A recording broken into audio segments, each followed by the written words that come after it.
finish if everyone's keen. Still a fair few sessions left on this though. What level is Salt Marsh? It goes from 1 to 12. Oh, okay. Probably longer than that though. Alright. That'd be fun.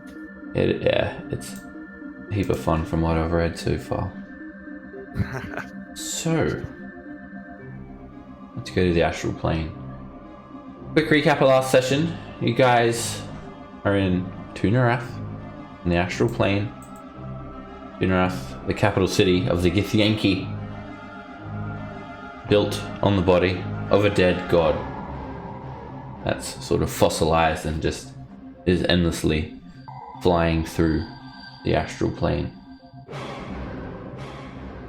You guys had managed to infiltrate a Githyanki barracks in the military district and use a teleportation rune to teleport up to Castle Susseros, also known as the Palace of Whispers, or the Lich Queen's Beloved, the giant floating castle above the head of the dead god, suspended by 2 gigantic chains. The area around the castle seems very much like a military barracks. There is mud tracing the outside of the castle. There is this thick fog as well obscuring the area. There are crew thick pens. There are Githyanki that are doing military drills. And there's also this small settlement of Githzerai. Luckily for you all, they were able to invoke this Zerth law, which you don't really know what it is. And the Githzerai didn't have much time to explain, but it somehow rendered you all immune to any attacks from the Githyanki for a period of time.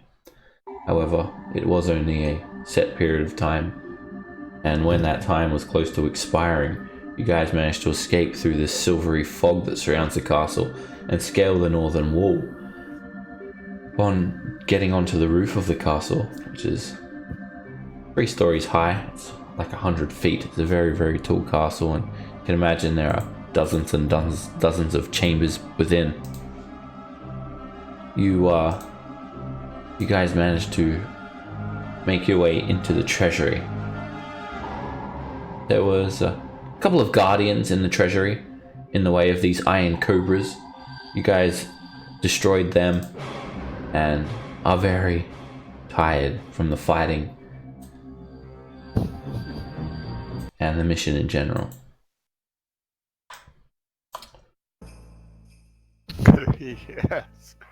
Alright, so no math fan as well this week, guys. He'll be back. Eddie's got some stuff on. I think he won't be here next week either. Alright, so Vishnu came with you guys after basically his group organized this plan to steal magic items from the treasury so they can hunt mind flayers. And in return, they've asked you to carry out this mission, and they will help you get home. So at that time, it was your best chance of getting home, or the only way that you could think of to get home. So you went along, and you found yourself deep in enemy territory now. There are red dragons, there are Githyanki warriors, there are knights. They've seen you guys, and you know that they're going to be trying to find you. Whether or not they realize you're in the treasury or not is a different story. Olakan is keeping a lookout through the window to the north, and while you've been fighting here, you can hear some conversing going on. There are these like constant voices and chatters coming from this direction. Seems to all be in Gith.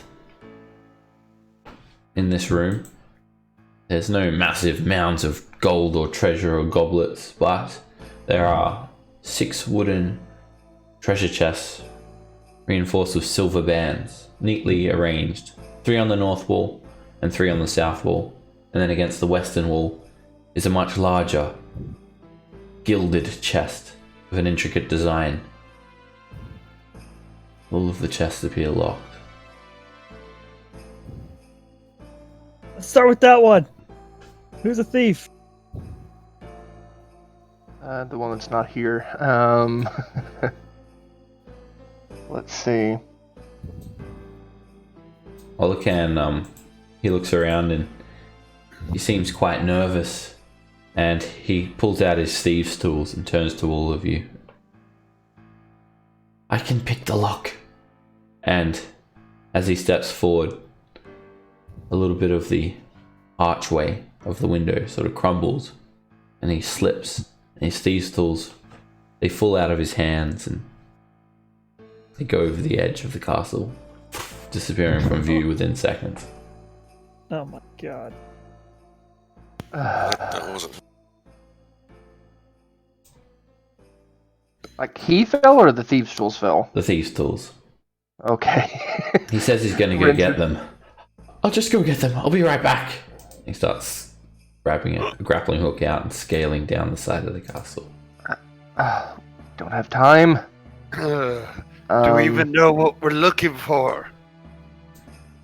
Not really. Is it like a padlock on this thing? It's not a padlock. The lock itself is built into the chest. What about Can I just the try? chest that I'm standing in front of right now? Are they all similar to that? Yeah, the locks are built in. Aspen pin mechanism. So I think we're just gonna have to smash them, or at least these lesser ones. Maybe it's worth trying to do that. I don't know any other way that we're gonna get these things open. Well, I'm gonna go ahead and try to break the lock, basically, on this one. About all I can do at this point. Alright, make an athletics check. This chest seems very sturdy. I imagine it's going to be quite difficult. Let me see, do I have a crowbar? Very heavy set chest. Well, I have an adamantium warhammer. And like you say, you probably have I'm sure I have a crowbar. I don't have a crowbar. I'll call it. Anybody have a crowbar? Anybody? No. Oh, alright. Why do you need a crowbar? You hear a voice from the window. Oh, thank God. It's Vishnu. Oh, Help Vishnu. us pick these Yeah, locks. Vishnu. This is why we brought a thief, guys. This is why I'm here. There's no need to use brute force. Well, that's fantastic. Good to see that you survived the dragonling, Vishnu. Yes. It is dead now. And as he's talking to you guys, he's already got his thieves' tools out, and he's moving over to pick the locks. I'm gonna throw a handful of caltrops just at the top of the stairs here, Okay. just in case we're surprised. Hope not. Alright, caltrops. We're supposed to look out. Is it a 10-foot square? 5-foot square? Caltrops. Have a look. A 5-foot square area that's 5 feet on the side. Is there a particular square you wanted to put them on? Well, I'd like to put them on enough to cover both, so 10 feet, across. It's a 5 foot. Just put Well, them I guess right here, right in the closest to me, at the top. That one?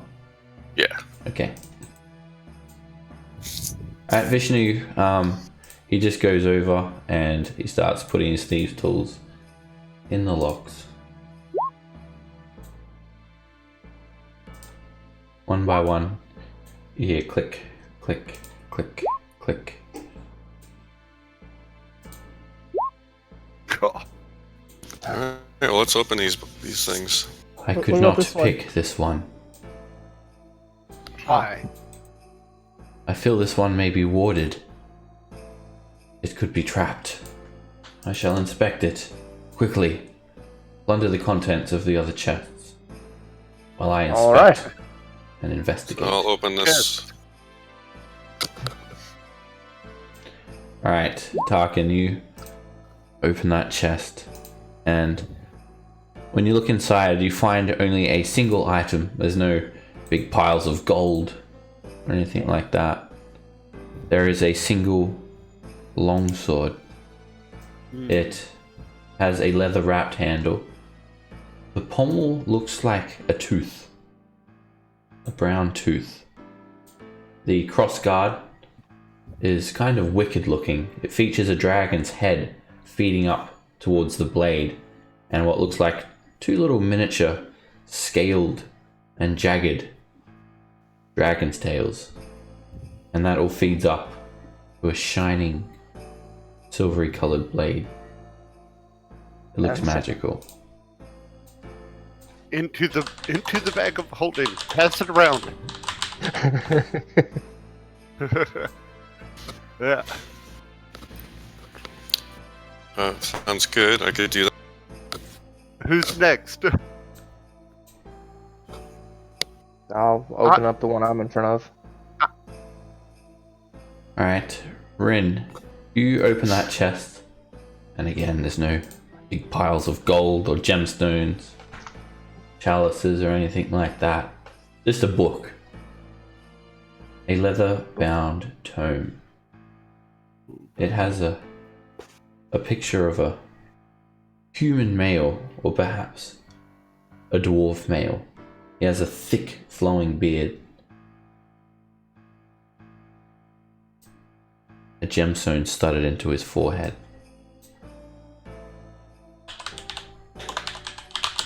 Alright. Throwing it in the bag of holding. There you go.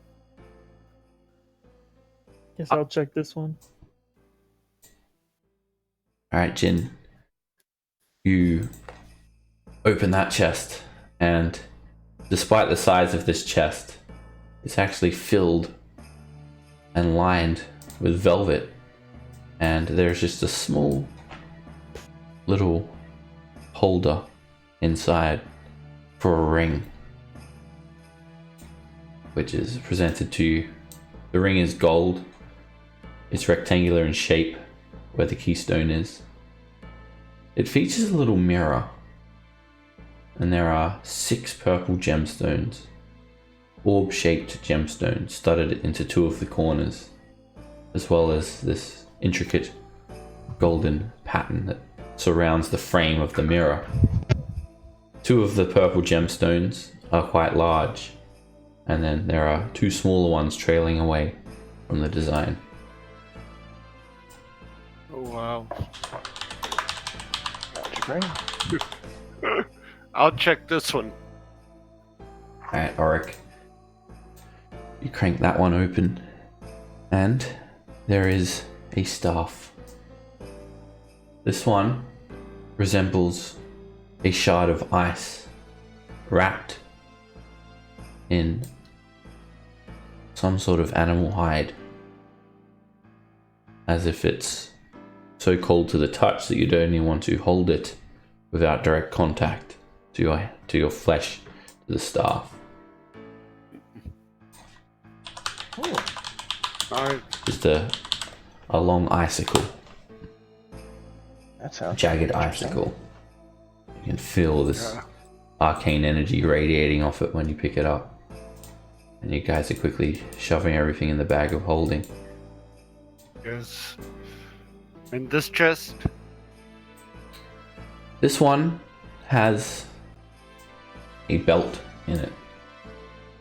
Oh. It has tassels. Tarkin, this is when you want. The waistband features a face.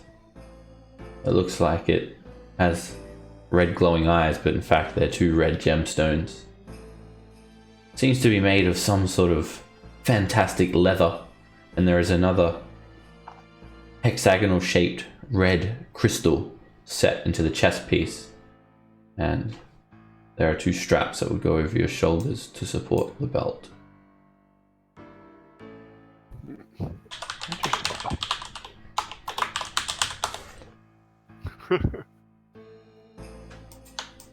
Alright, Vishnu inspects his chest, and there is one that he could not open.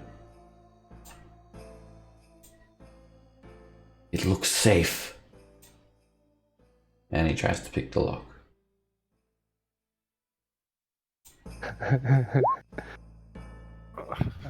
I cannot get it. It is too hard. Do you have anything that can help? Let me see. Let me see your thieves' tools. I'll give it a shot. Are you proficient, Jin? No. You can try at disadvantage with Vishnu guiding you. You can try it, but I am an expert. What you need to do is stick the pin in. And he just starts guiding you through it. Nope. It's actually a thieves tools check. Just dexterity it would be, but anyway. I don't have proficiency in that. That's why I picked it. Okay. 15 is not enough. You can't get it either. We have a mystery key, but Olacan has a hold of it at the moment. I can say that What about you've got it. Okay. this slide? Oh, yeah. Well, Let's Well, you use just- it on that. I'm gonna try this key on this here. See if you can't break that chest open. You get the mystery key out and you put it in and turn the key. It fits, surprisingly. Now roll a d100. On a 5 or less, it'll manage to pick the lock. Very little chance. Nope. It does not unlock the chest. Shit. Let's throw it out the window and hopefully the chest just breaks on the ground. Well, I have an we all, or a bunch of us have adamantine weapons, so we should be able to, if last resort, smash it open. Uh-oh. At this stage, you hear something coming up the steps. Tuk, tuk, tuk, tuk. There you Time to are! go, gentlemen. It's a single Githyanki warrior. He's got his sword out and he moves into attack. Time to go. No, we can't. Look, we got. Jin. We got as much Yeah. as we can. We got to go. Well, where do you guys want to go? Out the window? I cast Ray of Frost. That misses him. He just ducks under the railing of the stairs. Gotta figure out something.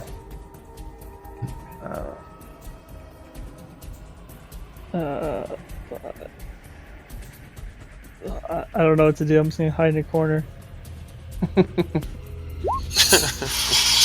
Rin. How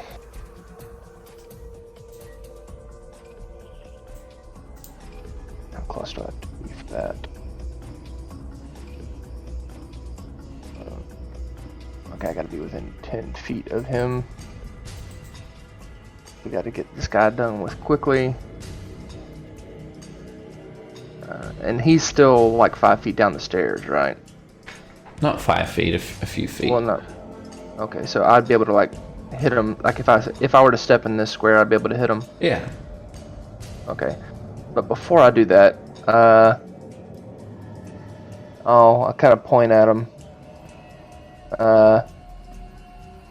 Say some words in Elven, and I'll do channel divinity, vow of enmity. Alright, you swear So your vow of have- enmity on him. So I will have some advantage on the guy. And that was a bonus action. For my action, see, I moved 10 feet. I'm gonna go ahead and move back another 10 feet. And I'm gonna throw a dart at the guy. You want to make sure you're going to hit him, that's why you're throwing the dart. With advantage. Oh yeah.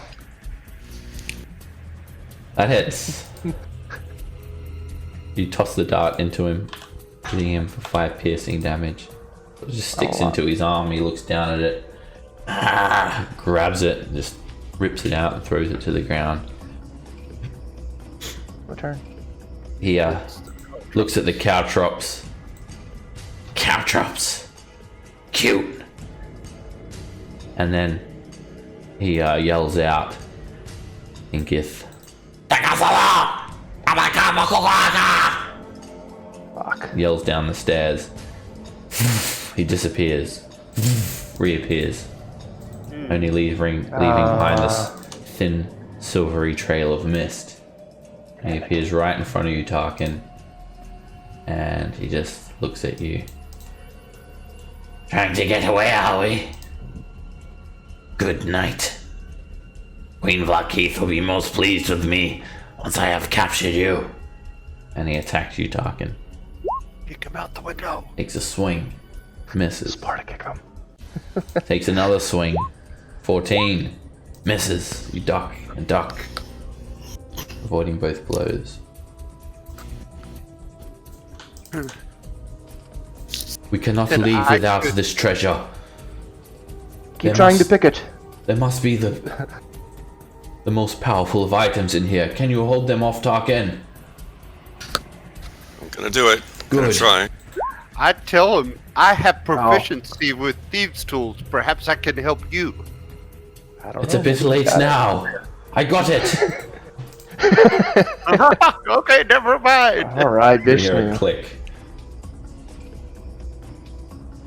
Chest isn't open yet. Tarkin. Alright, I'm going to try to hit him with my warhammer. That hits. Alright, I'm gonna also make that a menacing attack. So, Interesting. Battle Masters are awesome. Alright, you hit him for 11 points of damage with a menacing attack. You should give him a bit of a scowl. He makes a wisdom save. And what is your DC?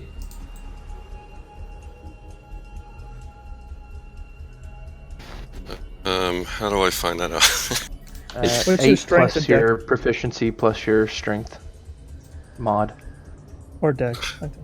or dex. So yeah. 14 It'll be 13. plus. So 8 plus my strength, you said? Strength or The dex, mod. and then proficiency Yeah. bonus. So the strength is 6. Is my so my strength is 6, or is it 3? It's plus 3. Your DC will be 13. Okay, 13. I hear that stares you down. You don't scare me. And then do I have that new longsword? Can I try using that, or I don't remember what happened. I guess I still have it.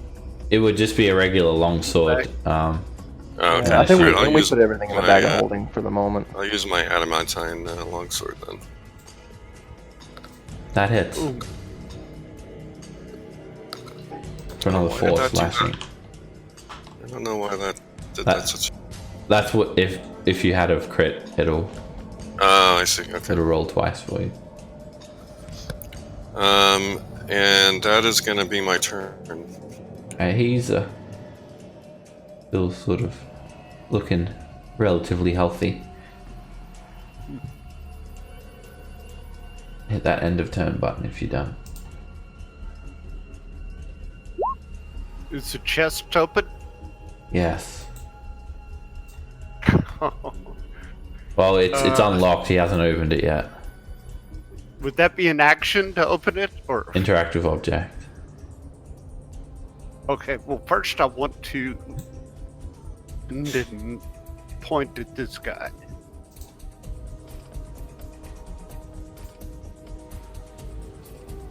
And then, if I can still, I will go interact with this object. Alright, you cast True Strike on him and then turn towards the chest. You open the chest up, and inside there is a suit of armor. It's obviously a scale type armor. It's made from these shiny black scales. Looks quite wicked. Magic armor. Magic scale mail. But you don't have enough action left to take it yet. I don't have enough strength to pick it up, I bet. But Tarkin, you might be interested in this one. You guys can hear more footsteps coming from down the stairs. Jin. Oh man, this isn't good. This isn't good, guys. I'm going to cast Toll the Dead on him. Alright, Toll of the Dead.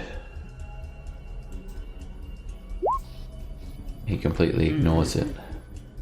Sort of see him struggle for a quick, brief moment and then breaks away from the spell.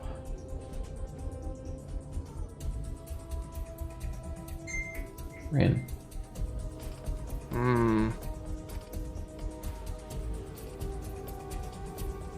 This is going to be a risk, but we're going to try it. I'm going to run up. And I'm going to try to drop kick him out of the window. Alright, make an athletics check for a shove. Come on. Fuck. You sort of kick him, run up and just give this almighty boot. But he just grabs onto the sides of the window and throws himself back towards you. Oh, shit. Okay. I can't really do anything else, so that's my turn. Alright, he's gonna swing back at Tarkin. Fools! You really think we would allow you to escape after discovering you? And a 15 We were hoping. misses. And he's gonna swing at Tarkin again. And that misses. Wow, I'm gonna riposte that. Okay. Talking to the tank.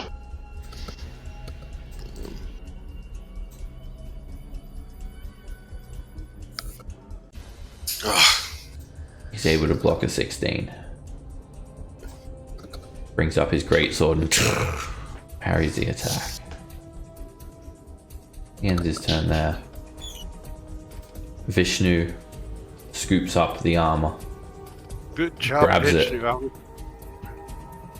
and then he moves in. We must go through him. They are coming. Hurry. Yep. We get it. Tarkin. Alright, so having learned from Rin, I'm going to attempt to kick him out of the way or push him down out the window. Alright, give me an What was athletics that? check. 21. There you go. What the hell? You This lucky You just bastard. grab onto the sides of the window, Tarkin, and you just do like an almighty kick, push kick, and he just starts to slip, and he starts to lose his balance. But then he just does this quick little like mini misty step to just get back onto the ledge. I think we're gonna have to just beat the shit out of him. Do I still get a bonus action? Can I do a bonus attack, or is that? Was that It's my raid? yeah, only if you take the attack action you can do that. It's Okay. a shove is considered an ability check. Okay. That is gonna have to be it for me then. Oric. Interact with the objects first, and I'm going to open this last chest. Just because it's I'm locked. a greedy bastard. Oh, he did. Yeah, Vishnu okay. wasn't able to unlock it. Then I will attack this one with advantage. That hits. You hit him once for 4 fire damage. Yes. An 8 misses. And a 20 hits. For another 7 fire damage. You send these scorching rays over to him. They pluck him in the sides. Coughs and splutters. At the start of this round, there are 3 more Githyanki that come up the stairs. Oh, shit. One of them is dressed in full plate mail studded with red rubies. And he carries a silver greatsword in his hand. Okay. Gotta Jin. I'm gonna start blade singing.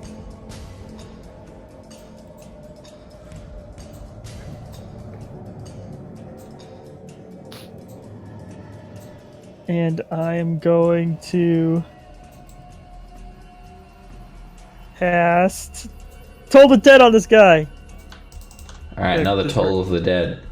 Throw forward your sword and you hear this. Oh, And Yeah. he grabs onto his arm as this virulent disease starts taking over. He just coughs and splutters, hisses. Rin. Get out of our way. That hits. In for 7 bludgeoning damage, and he's starting to sway side to Bonus action side. attack. Fuck. Swing You again, gotta but be he kidding me. quickly shifts and you just hit his armor. That's bad news bears there. Well. Fuck. he's so close. Man, that's the whole reason I did the abjure. I mean the enmity, so I could. Man, I can't do anything else. That's it. Alright, a Gith Yankee Knight. Misty steps over to here, appearing next to you, Auric, Oh, great. and he just has a big smile on his face. Entertainment. He swings at you, Auric. Oh, whoops, I had his sheet set to whisper. He gets an 18 on his attack roll.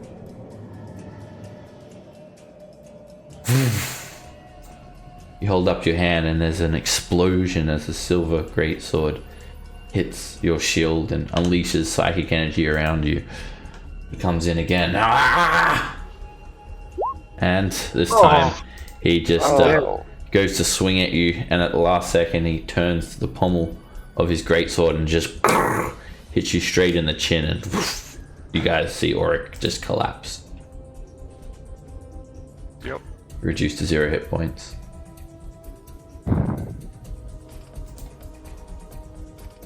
The Githyanki warrior. Misty steps over towards Vishnu. Vishnu takes a defensive stance and tries to dodge, and he does. Quickly dodging both attacks. Another Githyanki warrior. He moves in here, Misty Step. And he attacks Rin. 7 misses. And then he attacks Rin again. And that hits. I'm It down. also knocks you out. Reduces you to 0 hit points.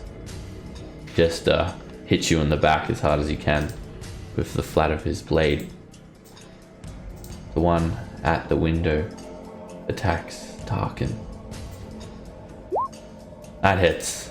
And he just sort of swipes in the air in front of you, Tarkin, and there's just an explosion of psychic energy that you feel. Even though the blade didn't contact you, you just your eyes roll back in your head and you feel deathly ill for a brief moment, and everything goes black. You collapse. Vishnu is going to bonus action disengage. He'll move around here.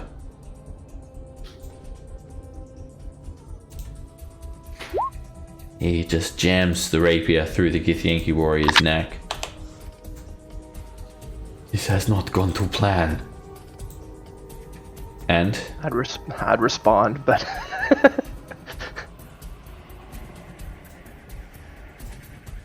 he runs to the edge of the window. Tarkin, you're unconscious. Auric, you're also unconscious. Jin, you're the only one left conscious. I'm gonna take the disengage action, grab the bag of holding, toss it to him. There you go, buddy. Look out the window and Misty Step my way out of here. Whoop! Alright, you Misty Step out and you fall 100 feet, Jin. No, I look out. I poke my head out the window and Misty Step up on that ledge I came Misty Step down from. There's like a bit of an awning. You can make a dexterity save to try and grab onto the awning mid Misty Step. Onto the awning. A dexterity save to grab onto the awning mid Misty Step. Yeah, you can't actually see the roof. You're just seeing a bit of an overhang of the awning of the ceiling. Alright, you managed to grab on to the awning and you're just hanging on. You're hanging off the edge now. Your feet are dangling beneath you.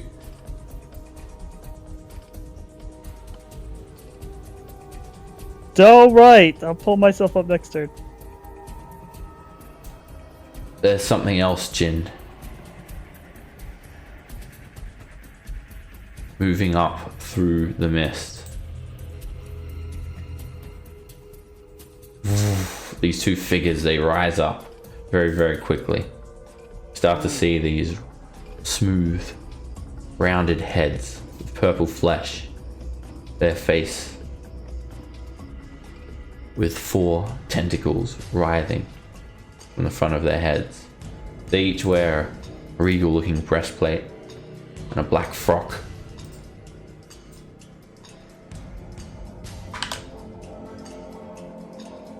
Two mind flayers start to float up and they join this round.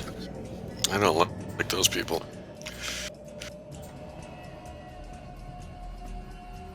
Yeah, but Alright, Vishnu is apprehended. And he's able to uncanny dodge the first attack, taking 11 points of damage. The second attack, a 13, misses him. Then the Githyanki Knight, Misty steps out of the way to make room for his other warrior. He comes in. They just work in synchronization, like one unit, moving in, Misty stepping away. And as the knight Misty steps away, another Githyanki warrior is in there to deliver a blow, and then another one, and another one. They are relentless and calculated. Vishnu's hit for 12 damage, and then you see Vishnu just drop Jin. He just drops from the side of the castle. Another Githyanki warrior sees you dangling from the awning, Jin. And he also sees the mind flayers. And he just starts yelling out,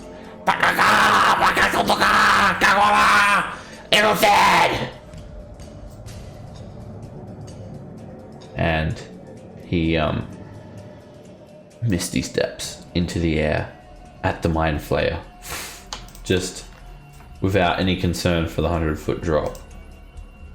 And he just tries to like grab onto the mind flayer, and he misses. The mind flayer just quickly, as it's levitating through the air, quickly strafes out of the way, and the Githyanki warrior just falls until he's out of view, disappearing behind the mist that covers the base of the castle.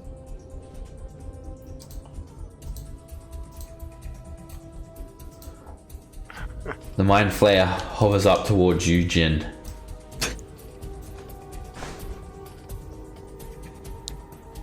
Not just enough! You hear a voice in your head, psychically, in Elvish. This has been interesting. There is more to come. Make an intelligence save, Jin. no, no. Intelligence save. That's your strong suit. You got it. Yeah, still not good enough. As he comes up to you, he's sort of looming under you, and his mouth tentacles writhe ever so slightly, and then there's just this invisible shockwave that hits you, and everything goes black.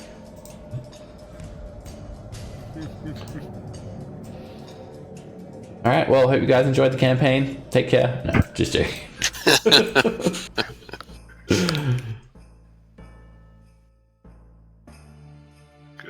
Upon breaking into the castle, You had to trot through mud, subvert Githyanki, and make promises to red dragons.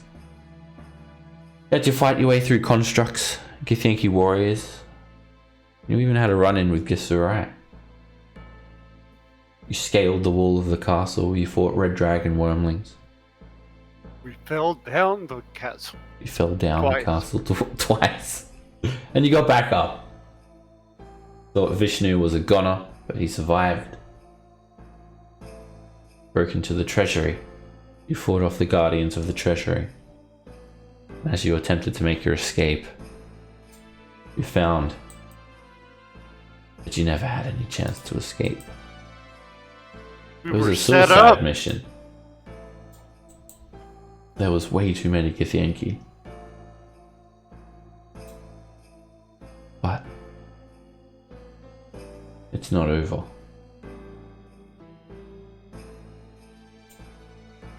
Luckily,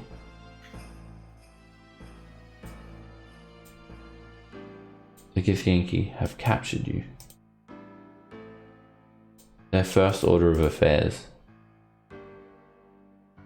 is to interrogate you. Only if you committed truly terrible crime, then you will be instantly executed. You guys are slipping in and out of consciousness. There's just little blips, little blurred visions. You feel like tuk, tuk, tuk, tuk, this horrible bouncing movement of your body's being dragged upstairs, hitting your head on the way. You're drunk from being unconscious, taking heavy blows to your heads. The glint of gold catches your eye for a brief moment. Gemstones, jewelry, crowns, and everything goes black again. You feel this heat, this smoke. You can feel a breath on you. The smell of sulfur and pumice.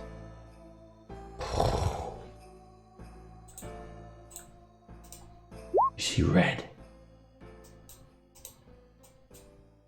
And you will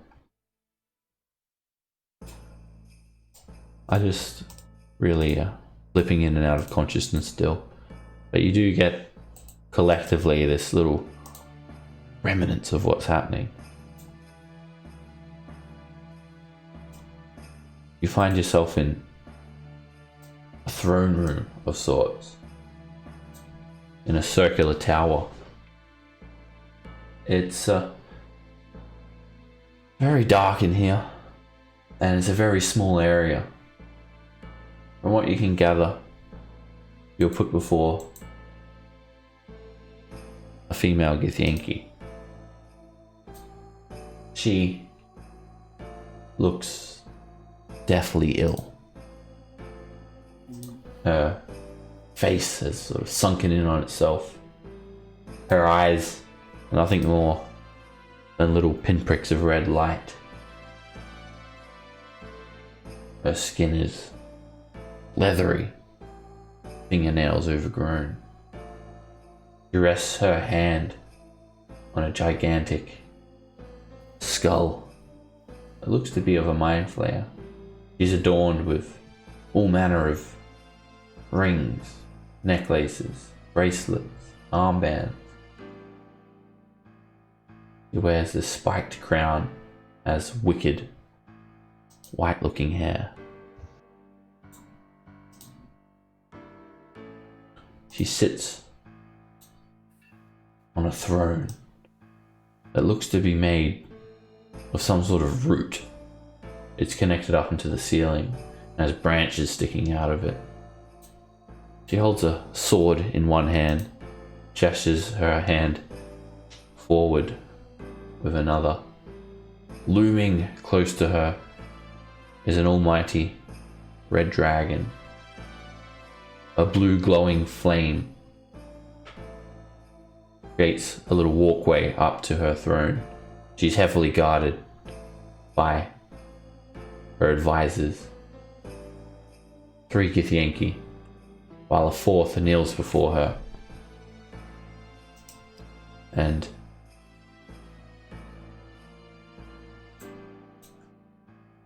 there is a conversation in Gith that you guys get little snippets of. Some of you can speak Gith, so I'll translate it. This hulking Githyanki, he is close to 8 feet tall. He's as wide as an ox.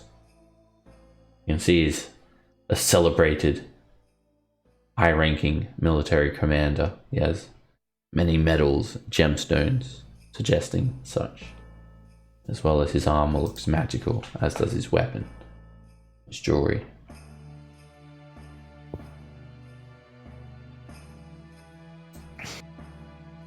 These are the intruders, my queen.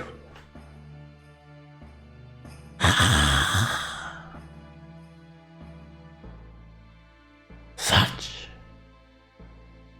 fragile beings. He speaks with this dry, raspy voice.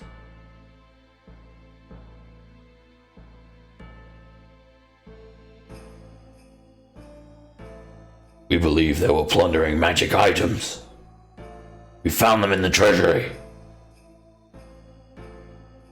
Give your word, my queen, and I shall execute them all. No. We must first learn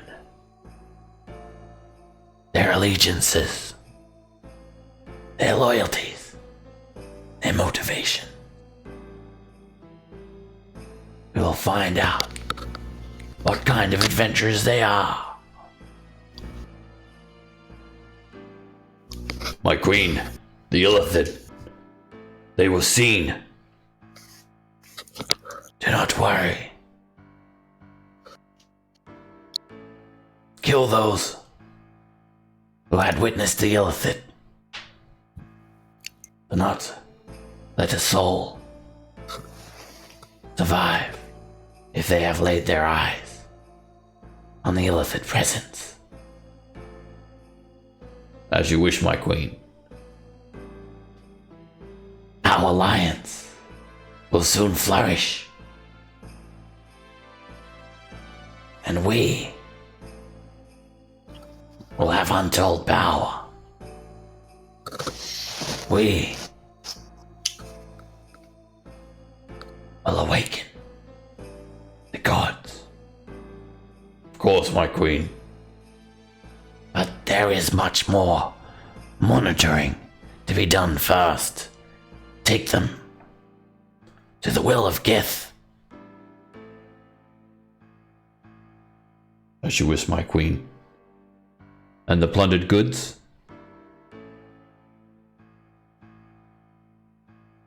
They are under Zerth law. They must go with the adventurers until the immunity period has worn off. Then you shall return them to my treasury. Yes, my queen. Wait. One of them's still awake. Whoever was awake. Get a pommel to the face. Ow.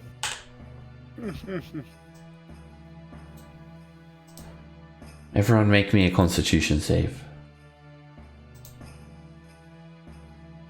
Sounds about right. I got +5. There is more moments of this slipping in and out of consciousness. You feel yourselves being stacked up on top of one another in a big pile. And you feel yourself moving. You hear the sound of gates opening and closing and slamming. This ice cold water is splashed on your face in a constant stream. You feel yourselves being handled. And then you also feel yourself being plopped onto some sort of cot. Everyone take a long rest. One by one, you will wake up eventually.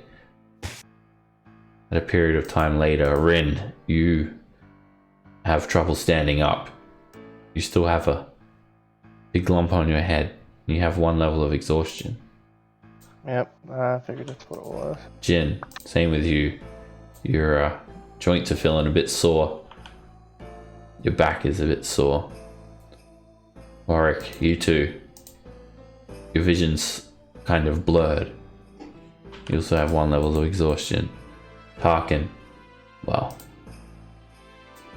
you've had worse injuries before. They don't bother you none. Awesome.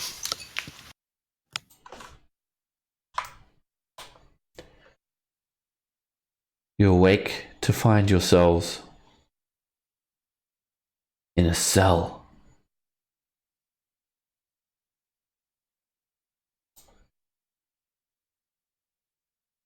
You don't have any of your weapons, any of your armor.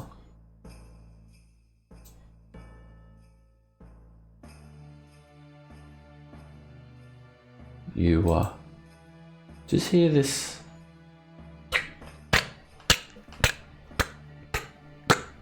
constant tapping sound as you awaken.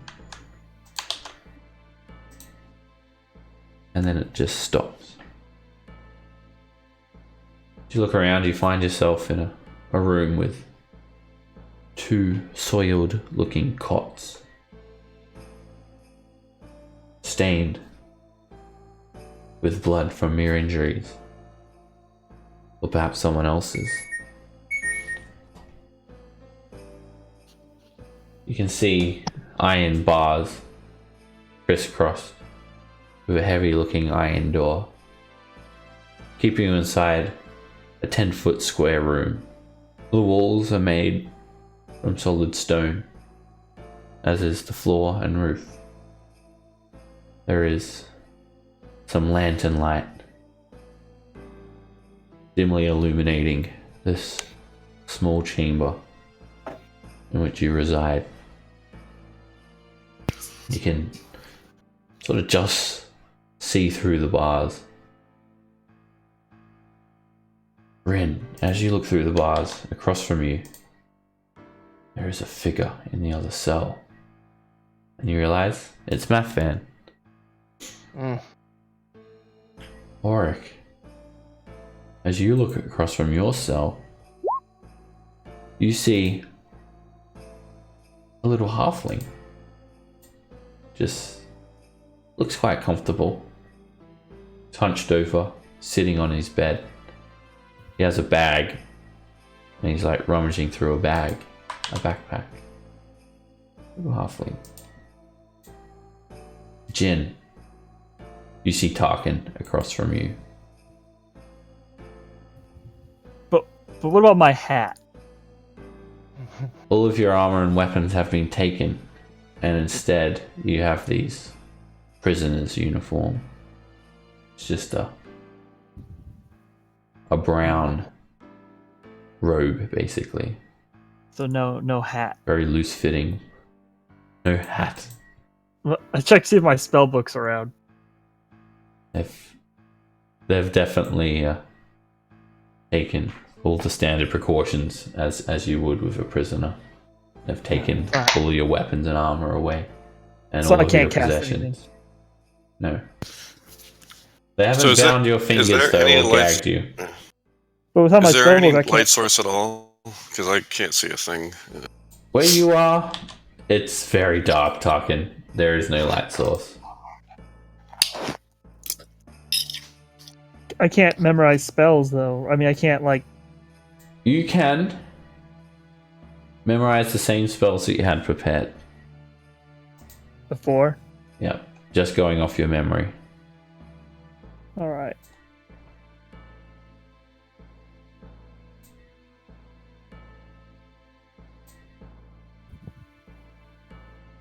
So, I want to see how you guys are feeling and react to this revelation. Starting with Rin, how do you feel when you wake up to find yourself captured once more? This time, not having the freedom to roam the astral junkyard and go on missions, but to truly be in a confined space, a prisoner, without any weapons or armor.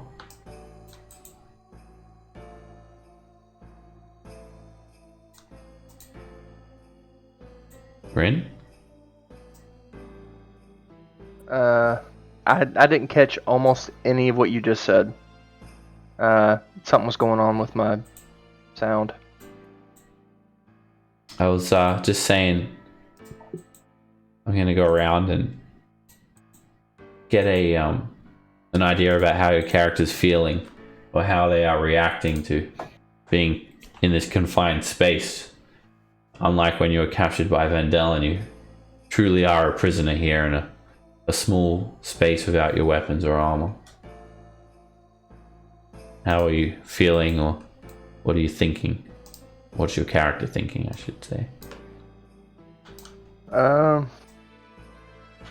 Well, Ren would feel like he'd still be able to defend himself, at least in some small part, because he's used to unarmed combat. But at the same time, he doesn't like being caged up. Because even with Vendelin, he didn't get the feeling that it was a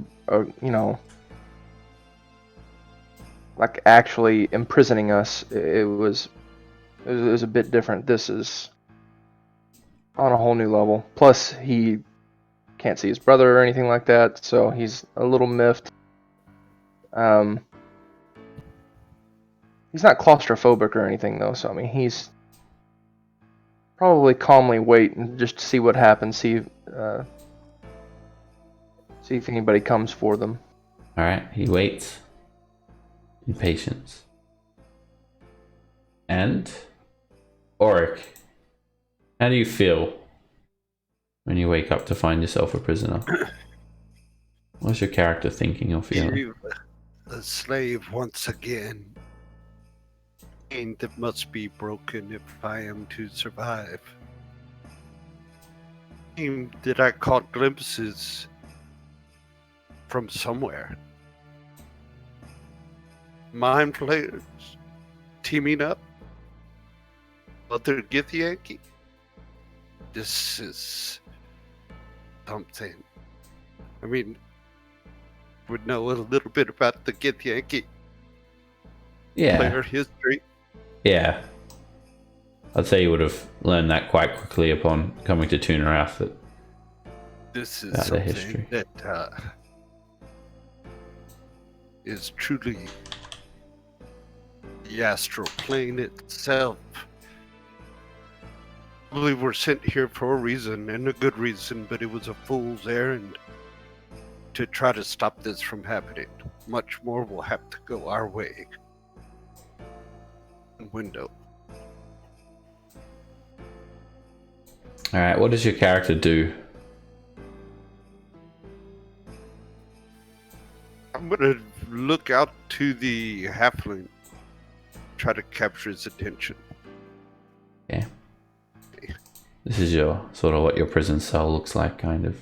There's no grate in the roof though, but it's very, you can get the idea. Alright, you call out to the halfling and he just stops rummaging through what he is rummaging through and drops the bag on the ground, and he comes up to the gate. Oh, you're awake. Welcome. Fresh meat, as they say. Yes, yes. Welcome, fresh meat. Fresh meat. Nothing but fresh meat since I've gotten to this godforsaken place. Oh? Well, yes. Everyone is fresh meat when they come here. You would be nothing else. You are talking about the prison, right? Or Tunereth in general? I'm talking about Tunarak in general. Oh. Oh. That's interesting. Why do you say that? Are you a butcher?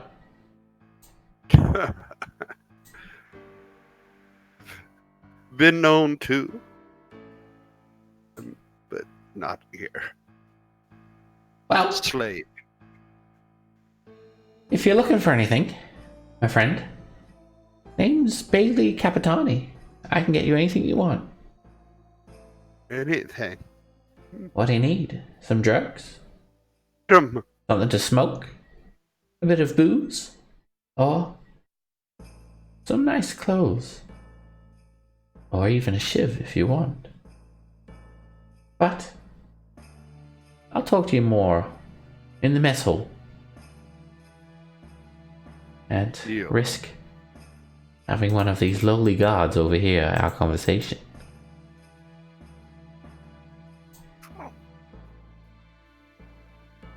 Alright, Jin. What's your character thinking or feeling when you wake up? Jin wants his hat back and starts ritually casting detect magic to see if it's anywhere close by. Alrighty. You start a ritual for detect magic.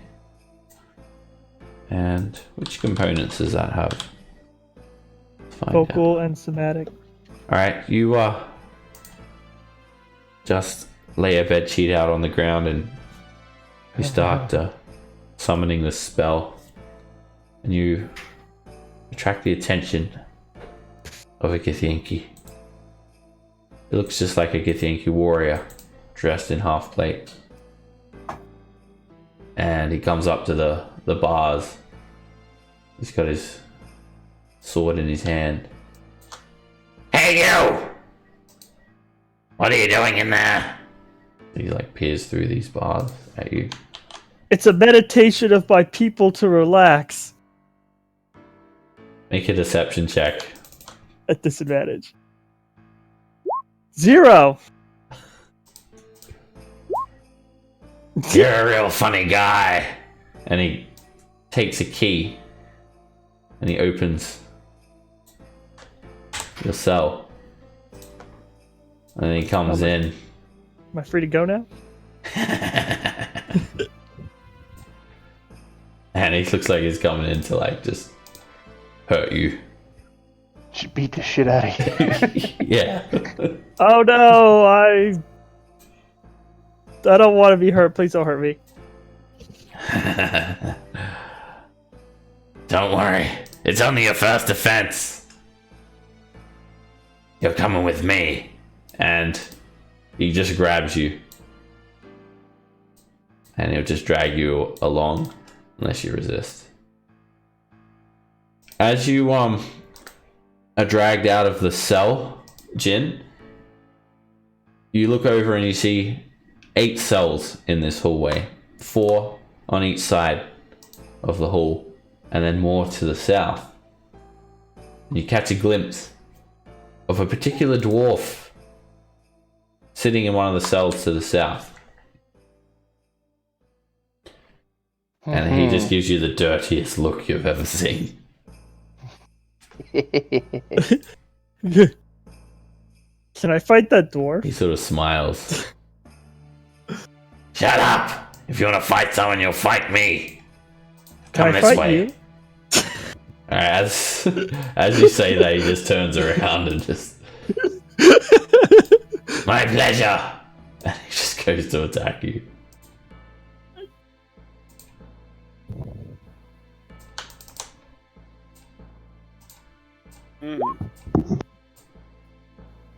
Alright, he just hits you for 23 point. Alright, you hold up your hand and the attack bounces off. Jin. I would like to blade sing and disengage. Alrighty.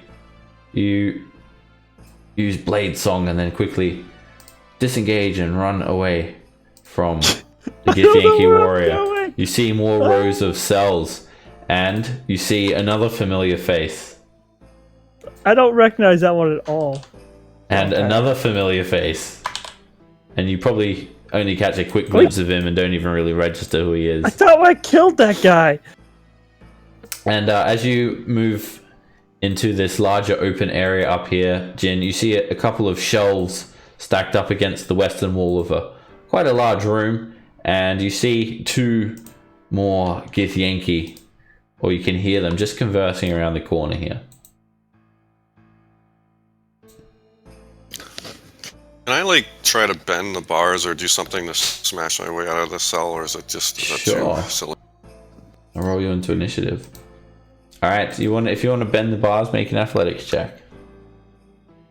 If anyone else wants to do anything, just roll yourself into initiative. Alright, Tarkin, you grab onto the bars and you use all of your strength to try and bend them, but they don't bend whatsoever. That would be your action.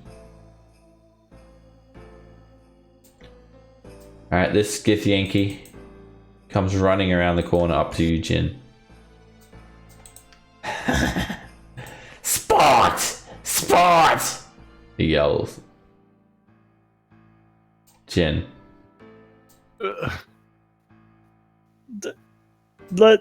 Can we just be friends? And I go back to my cell. Oh, you're not going back to your cell. All You're right, going just to in Butcher case. Street. I don't know what that is. Oh, hey guys, don't mind me. Are you disengaging? Yep. Alrighty. As you run in, you see another two Githyanki. One of them looks, he looks tough. He's like fully clad in armor. These guys, they wear heavy armor, like at all times, as far as you can tell. And he sort of looks a little bit surprised. I'm just trying to find my cell. Don't mind me. Tips his head up at you. Anyone else want to join? Rin or Oric, do you guys want to do anything when this is happening? Are there any? No. I'll roll you range- into initiative, and then you take your turns as usual. Okay. All right, Tarkin. So can I continue to try, or was that my one? I'll say you can, attempt. because they're in combat, you can try again. So I will. I'll try again. All right, you try with a 15. It's not enough. They don't even budge. Right. Okay. Yeah, there's nothing else I can do. Oric. Get Yankee within 30 feet of me?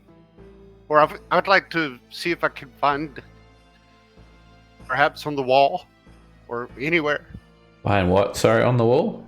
Is there a key to this prison, or is this prison even As you controlled by locks? As you look around, it does look like there's a lock on the gate, but you look and you can sort of see down a hall to the north and a hall to the south. You just see other cells. Certainly no keys dangling in front of you. Okay. But it's still the halfling across from me with the sack, Yeah. right? Guys, I don't know what to do. There's no way I will bend these bars. No way. I would have messed with the halfling. I would have cast Mage Hand and shoot it over into his cell, grab his sack, and pull it over into mine. Alrighty, it is you size up the backpack. It's definitely not going to fit through the gaps of the bars, but Okay. you grab it and then just start like dragging it into the bars. And he just sort of looks over. Hey! Hey, now that I got your attention, you got anything that could get this door open for me? I told you! Not now! Wait till we eat! My friends don't have that much time. Oh, he's They're probably out dead there already. right now. Oh, he'll be dead, don't worry. You best just forget about him. Move on quickly. You don't want to know what they're going to do to him. You can sort of hear this conversation a little bit, Jin. And Captain Bull just kicks his chair away, moves up to you, and he attacks Jin. Shit. No blocking that. I can block that though. No. Alrighty, you shield it, and you just hit for 21 points of damage. Just 21. Just 20. I think it's 22. I'm going to take 22. Oh yeah, 22. You block the second attack. Tough one! Rin. Literally the only thing in this place, like in this cell, is like the blankets that A kind of mattress pass. and some sheets. There's not even a... well, there's no bucket. Because you don't need to eat. Everything is soft.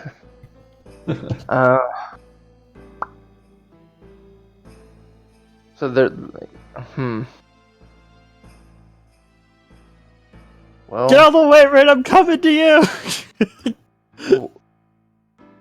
Yeah, I would yell, what are you doing? Why are you running around? They let me out. I don't know. Doesn't look like they let you out. They definitely opened the door. Let's see, what do I got? Well, I mean, without... I got nothing. I'm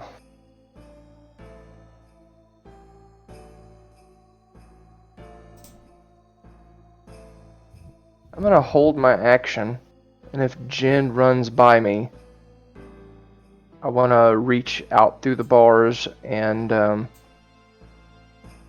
do lay on hands. Okay. Lay on high five. Lay on high five. I'll give him. I'll give him 10 back if he comes by the cell. Okay.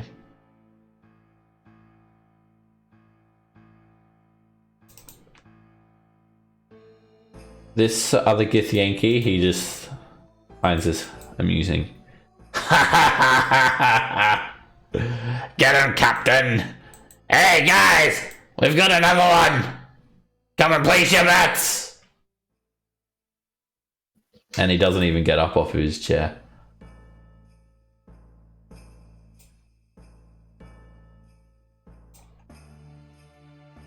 Ooh. Alright, this other Githyanki, he moves to block you off here, Jin. You guys see another Githyanki warrior just run down the hall. But, he doesn't use Misty Step. Jin. That's good, because I totally am. Misty Step! Hey! Hey, buddy! I missed you! You Misty Step into the cell with Rin. I think it's safer here.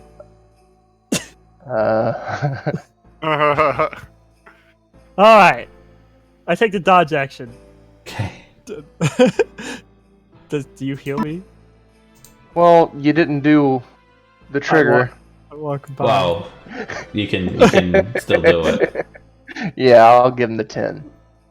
I'm not a complete asshole. Alrighty.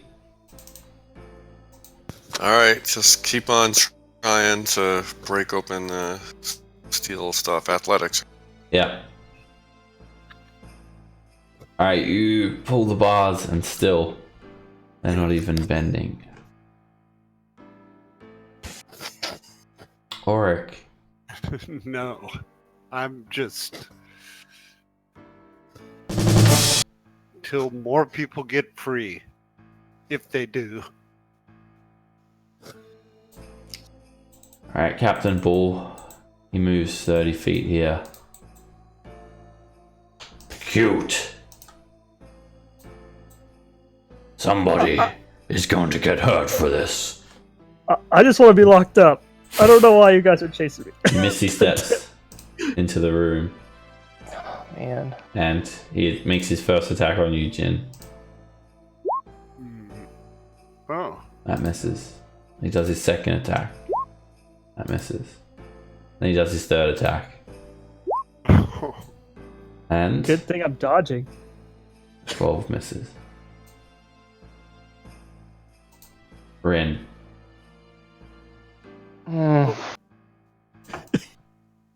gonna look at Jin. Are we really attacking this man? I mean, I don't want to fight, but it looks like he really wants to kill me.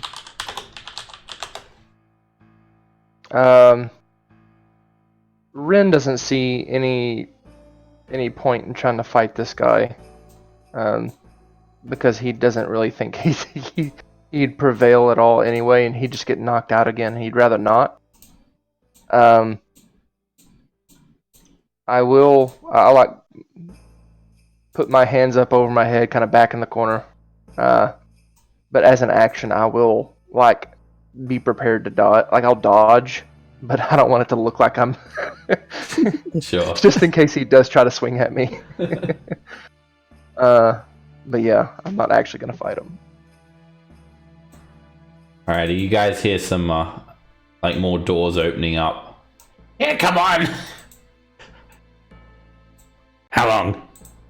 I'm taking bets for 20 seconds. I'll say 12. I'll say 18 seconds. And the other Githyanki warrior looks over. Oh. You've really angered Captain Bull now. I've got to watch this. And this Githyanki warrior just like watches. Jin. I'm liking the dodge action. We could just assume I will continually take the dodge action until I faint. Alrighty. If you want to just accept that that's probably going to happen, then we can just like narrate it. You've obviously given up trying to fight. I never want to try to fight. I just wanted to escape. Okay. I'm going to break initiative now. And basically, yeah, you are beaten and then dragged away, Jin. This time by Captain Bull. You're beaten down to 1 hit point. And you hear the Githyanki just cheering. Hey! Clapping when you're like dragged out by Captain Bull. He just like dragged you by your leg. And takes you into this. It looks like a guard's chamber where they just sort of hang out here. There's some cards and dice on the ground. There are 2 doors here that he takes you through. These ones are made from some sort of solid metal. And he has to place his hand on the door. This like magical rune appears. And he takes you in to a room.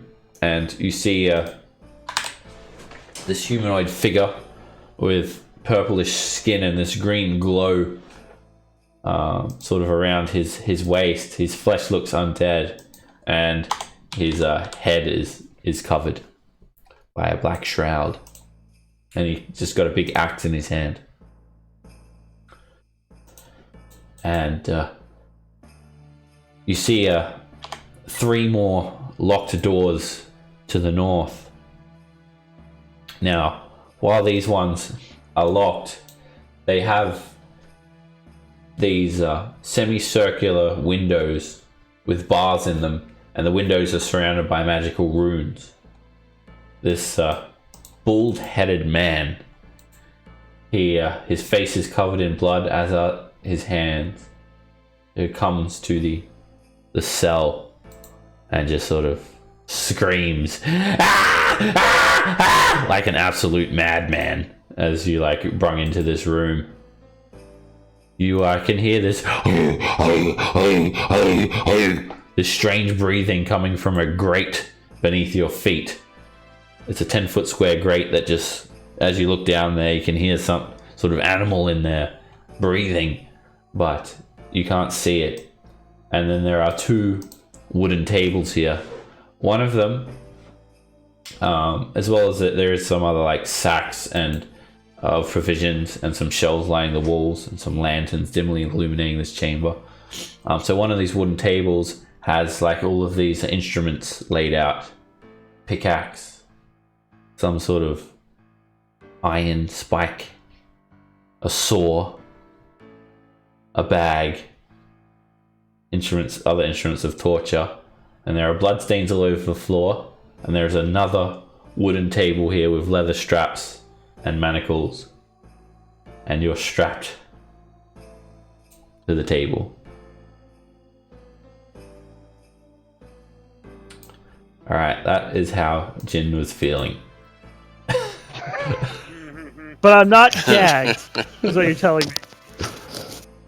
No, you're not gagged. So I can still Misty Step. Alright, we'll get back to you there, Jin. Alright, Tarkin, you tried to bend the bars the best you can, and you're having a really hard time trying to do that. So how does your character feel?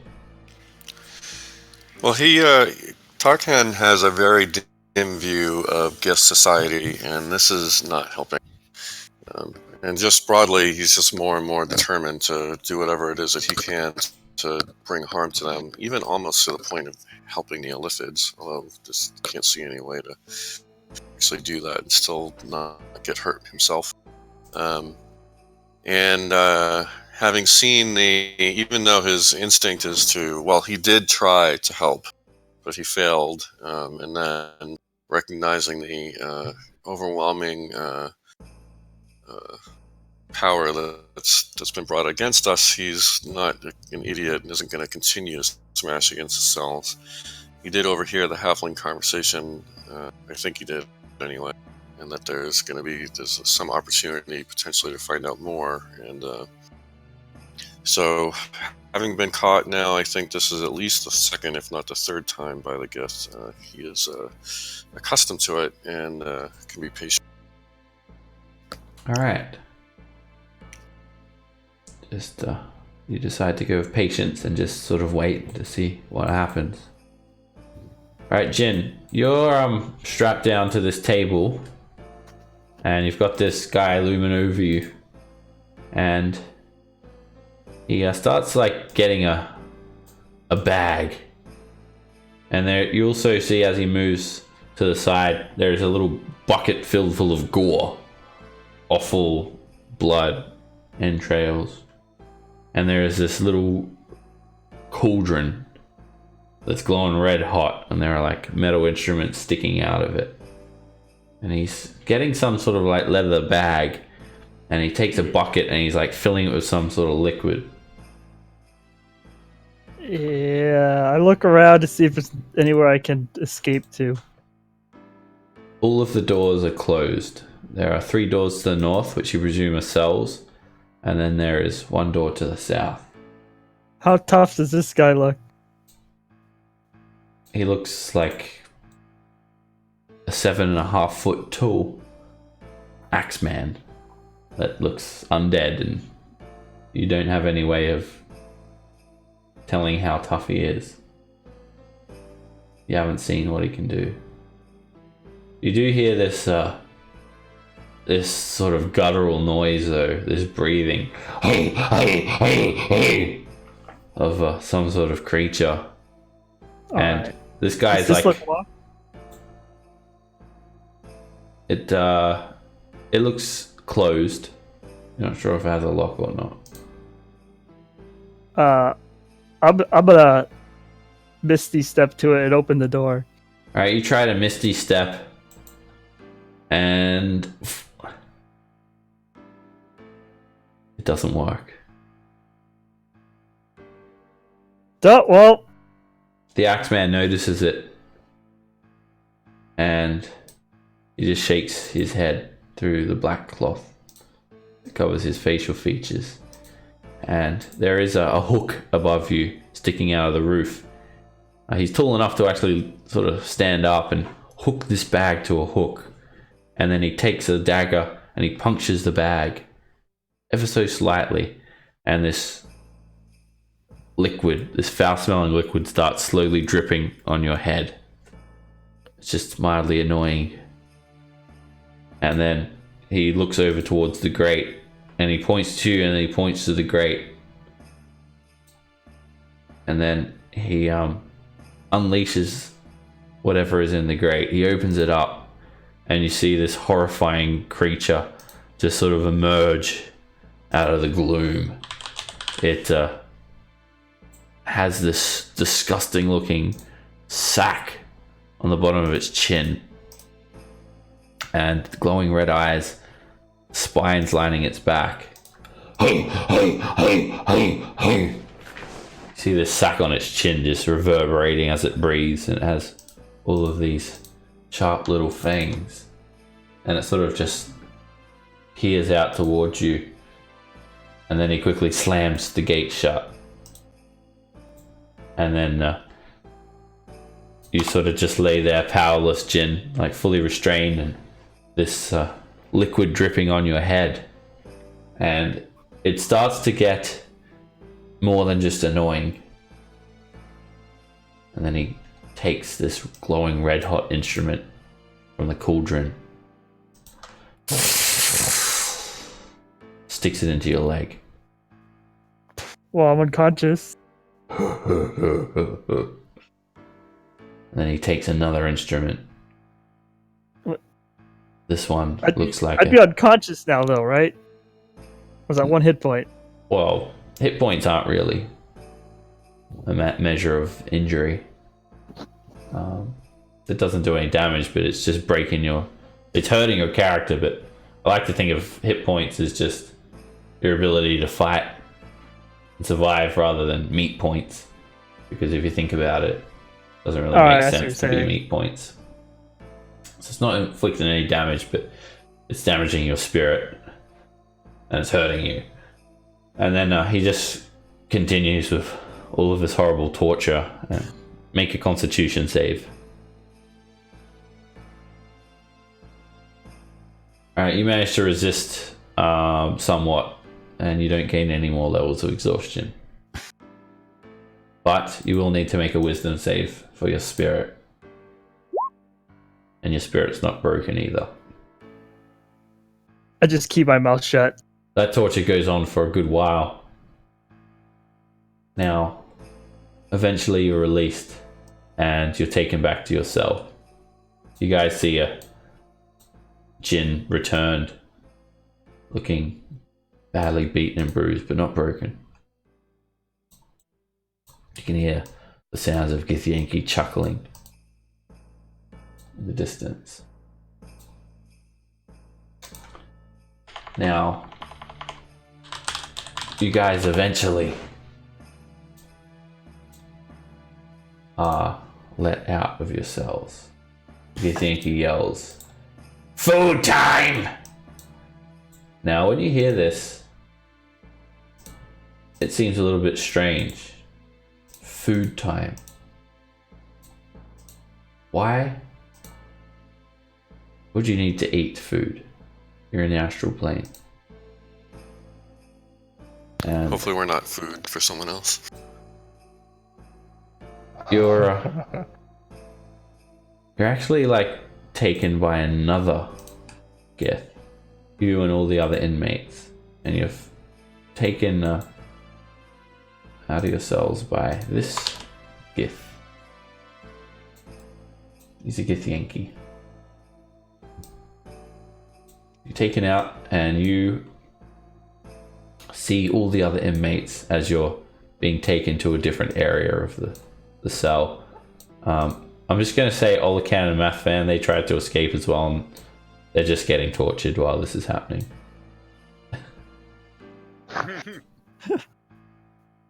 Alright, all of the inmates are traveling through this area to go to where you think you're going to be eating. Now, I'll just move you guys all over, and then I'll describe everyone. Alright, so you're taken through that room that you just saw there, where it's a guard station basically. It looks like some sort of like recreational area as well, and like a gym. And then you're taken through another little mini guardhouse, and they seem to operate the doors by opening levers. And there's a couple of Githyanki warriors just to the room to the east. Then you're taken down another hallway and into the mess hall.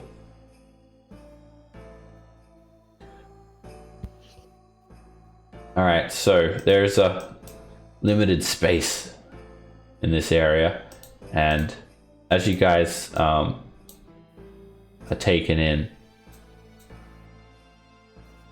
you quickly learn through whispers and conversation that this man is the jail warden, known as Warden Halson. He doesn't say much, but then he basically like just escorts you guys there and then leaves without saying anything. It doesn't say a single word. Now, as for the rest of the prisoners, so you're taken into this room here, and you see 3 rows of trestle tables flanked by wooden seats. There are lanterns hanging on the walls. There are 2 Githyanki guards stationed here in the corner. There is a chest in the northwest hand corner and a chest in the southwest hand corner of the room. Small bucket in the corner. There is some reinforced doors to the south, reinforced doors to the north, and 2 sets on the east wall, 2 sets on the west wall. Now, as you guys move in, you notice members of the Tutello gang are here, and the most shocking of that is the presence of Babar. And he just glares at you all. He seems to be alive and well. There's also Sylph and Clegon and Dispeller. They all sit at one table. And Bailey, the little halfling, he sits in the middle table, and he sits with a kobold. This little kobold, he looks like some sort of tinkerer sorts. And you notice like you guys are the only ones basically wearing this like prison outfit. Everyone else seems to be like have some clothes on that are a bit nicer. The kobold in particular, he is dressed like a miner or some sort of like worker or something like that. Now I'll give you a handout to show you guys what he looks like.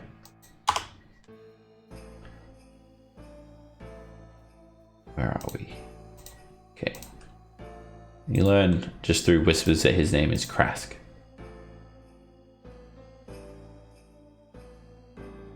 And I like the candles.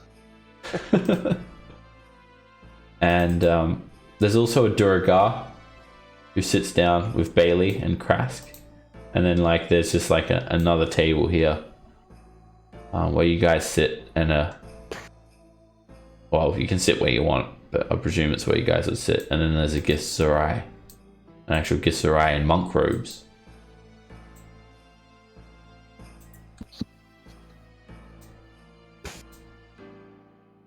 So you guys just sit there, and there's just like deathly silence.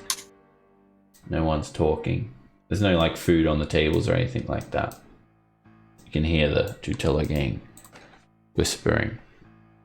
Ren's just kind of drumming his hands on the table, just like, what are we doing here? Where's the halfling? He's here. So I'm gonna just sort of whisper to him and say, so what's so special about eating here? Or what's so special about this? Because it doesn't look like there's any food. Oh, the food's coming. Food's coming. Yes, Rakina. She's a good cook. Good cook she is. She'll bring the food soon. Just wait. It's coming. I do kind of want to get up and kind of stroll down here and So, not to start at anything, but how is it that you two, and I'll point at, can't remember his name again, Sylph, Sylph. something like that? Sylph. I had the L and I mixed up. Sylph. And I'll just kind of point between Sylph and Babar. How is it that you two were alive? You can call me Amos, Sylph says. And Babar looks at you. And I'm Ridley. You are a dead man. You just wait. I'm gonna get you. If you're not Babar and Sylph, I have not done anything to you. Why would you want to kill me? The speller turns around to you. They're our jail names, idiot. You can call me Elridge. And that's Rocky. Why do you need jail names? Because we're in jail now. Ah. Alright. Jail names. I'll have to think on one. Don't think too much, Babar says. You're gonna make it through the night, boy. When I get my hands on you, I'm gonna break your bones. We did see your son, by the way. Huh? What? Where did you see my boy? In the House of Sin. We used your token to get in.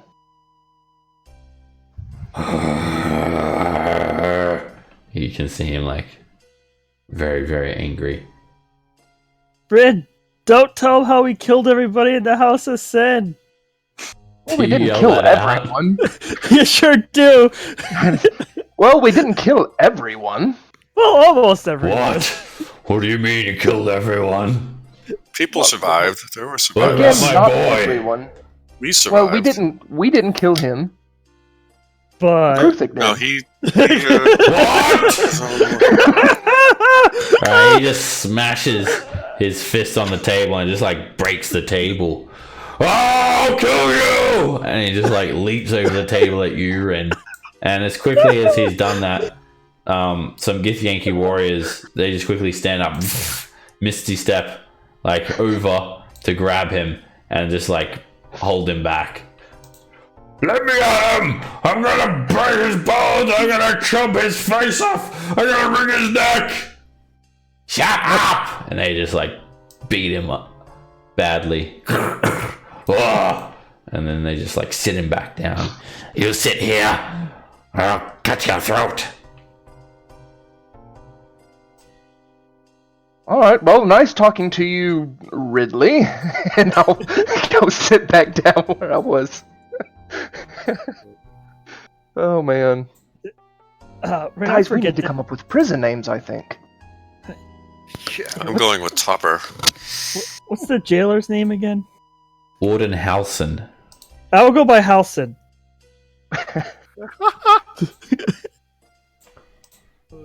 That'll be my jail name. Halson. House. Except for an A instead of an OW. Halson. Jin's gonna be Halson. I turned to the halfling and I'm like, so can we talk now? Oh yes, we can talk. I mean, But may I ask, who am I talking to? yeah. You could call me Bruce Bruce. Oh. Willis. Oh. Yeah. It's a good day. Might be. Good day to might die be- hard. Hey, This door is locked, talking. Oh, sorry. Well, you guys might be, quite pleased to sit here in each other's filth and stench, but some of us got to get out of here. How Oh. would we go about that? Oh, no. You won't get out of here. Nope. You won't get out of here. No chance. No way. This is your new life now. Embrace it. We should be able to, talking quietly, if we team up. I might be able to do something about that. You seem to be a halfling of means. Get things. Maybe you can help us all out here. And yourself. Oh, you're funny. And whom am I speaking to? My name is Topper. Topper. Ah, Topper. Well, Topper, let me tell you something. I've been in this prison for a very long time, and I quite enjoy being here. So if you're thinking of escaping, count me out. I've got everything I ever needed here. They used to tease me where I was from. I lived in a city of tall people. They would call me short stuff, mini, and things like that. Always ridiculing me for my size, thinking I was shorter, but really, I'm quite tall for a halfling, you know. So I wanted to leave, and I snuck onto a ship, a great sailing ship. I went to find a distant land, one that was all halflings. But it didn't quite work out that way. One night there was a fierce storm, and the ship was engulfed in a whirlpool. But where did the whirlpool take us? To the bottom of the seafloor? No. It took us here, to Tunarath. Our ship crashed. Into the shipyards, we did. The Githyanki. They quickly came, and they scooped us up. Most of the pirates, they fought and died. I surrendered. And I started from the bottom here. I, all of a sudden, wasn't so alien. And I learned I had a knack for getting things. And I've worked my way up the ranks. And now, I can get almost anything, procure whatever you want. But, if you want something, well, you'll need to pay for it. And, if you tell anyone, if anyone asks, you didn't get it from me, rats usually end up coming to a rough end in this place. I always like to say, snitches get stitches. Or worse. So, do you have some coin, my friend?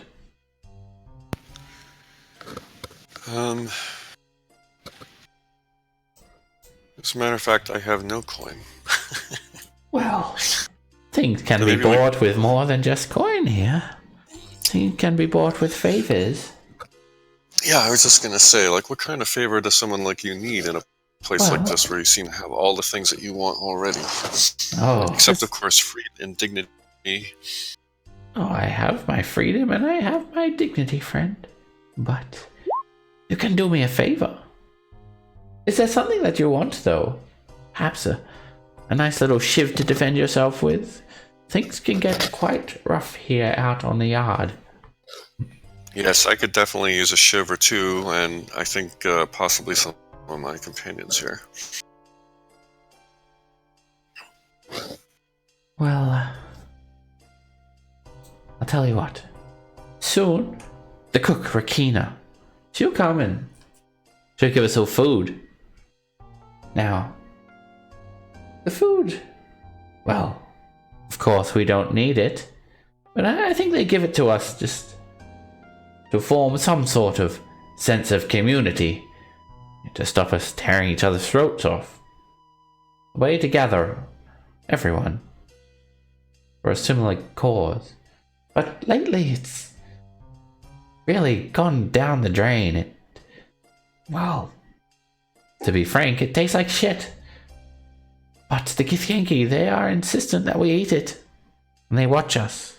Make sure we eat every single bite. All you have to do is eat my food for me, friend, and you'll have your shiv. I'm gonna have to think on that.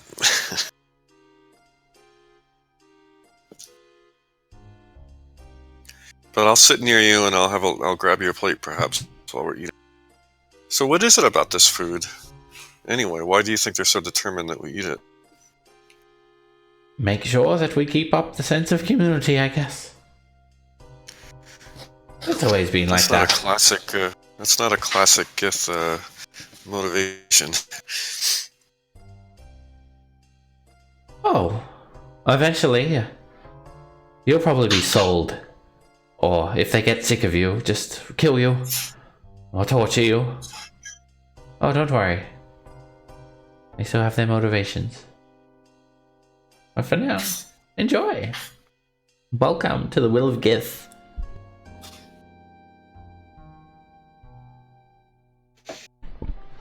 As you're talking, Sylph/Amos comes up to your tables.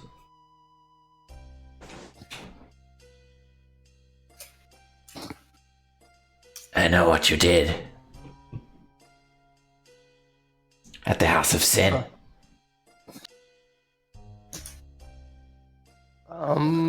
Okay. And?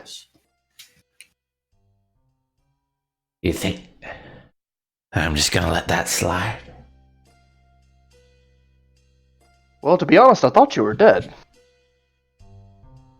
Oh, really? Well, here I am. And there's Baba.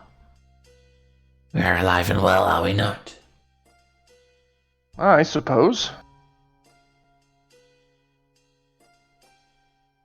Turns out, you got us in a mighty bit of trouble with the Githyanki warriors, you see. They're not a big fan of essence of ether.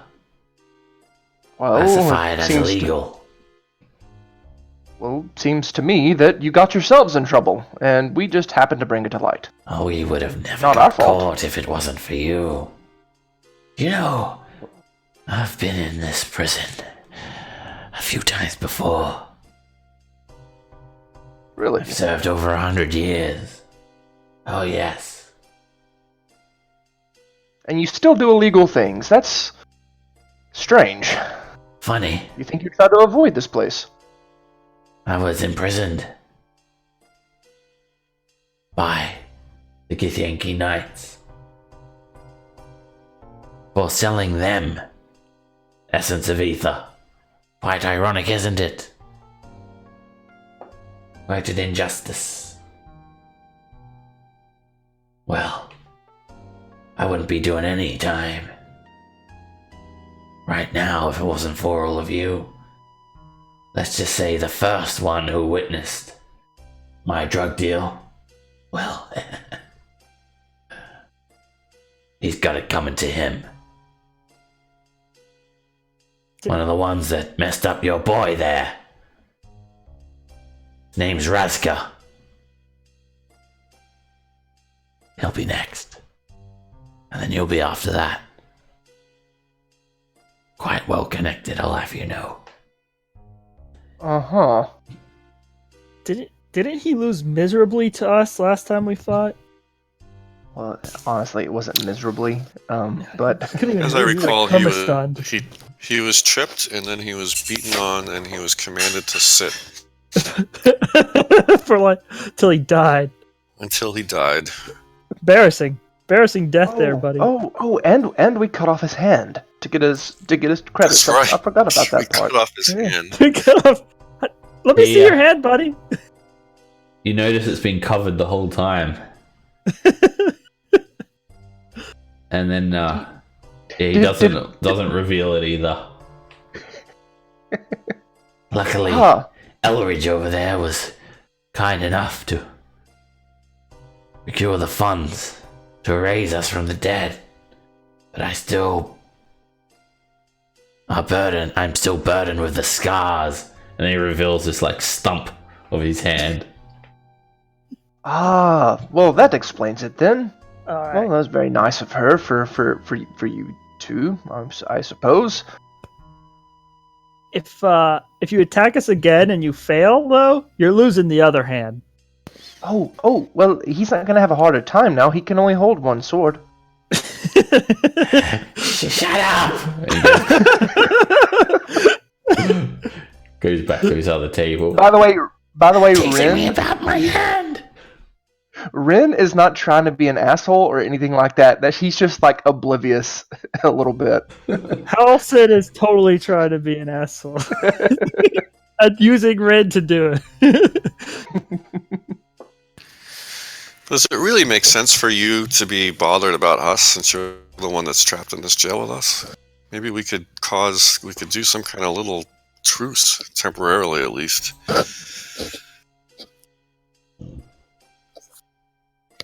Are you talking to? I'm talking to Sylph, yeah. As you go over to talk to him, Clegon, aka Rocky, sort of goes up to you. If you want to talk to him, you talk to me. And then I'll convey your words. And now you got something to say? So who? I don't know you, Clegon. Why are you Sylph's errand boy all of a sudden? I'm not his errand boy. I'm his right-hand man. And Elridge is his left-hand man. I was gonna say Don't make any hand jokes! Beat me to it. He's sensitive about that. What have you got done to him? He was the best rogue in all these lands, and now he can't even pick a lock. Well, that is just a thing that happens in the world. It wasn't on my part. It wasn't done with malice. But what I was saying, if you might pass on to him or consider for yourself, is we're not in. If we're divided, we can't really do much. But if we could unite temporarily as a group, we might be able to do some harm to these Githyanki that are just such a nightmare. Make a persuasion check, Copper. What's that? Make a persuasion check. Yeah. It's not my.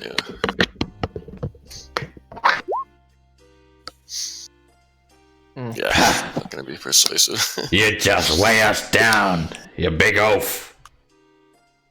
Didn't we beat you? Well, not you specifically, I suppose.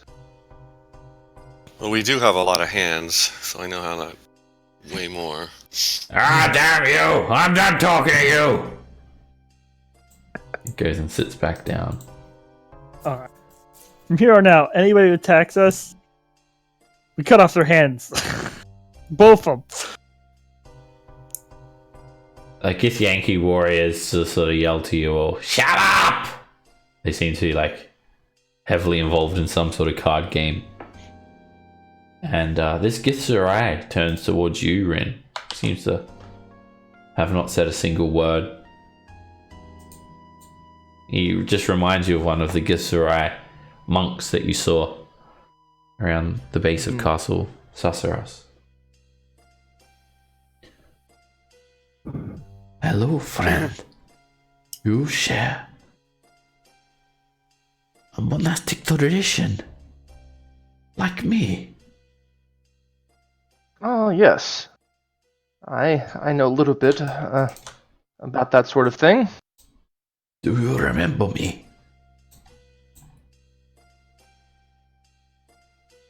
I know. We probably all look the same to you. I wasn't going to say that.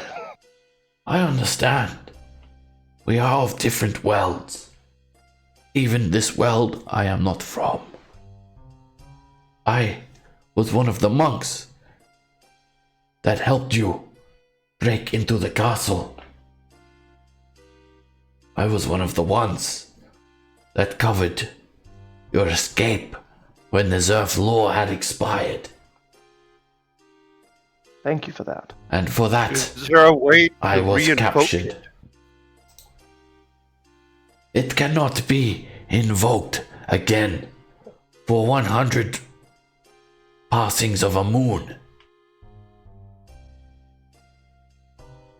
That is a long time, probably 10 of your lifetimes.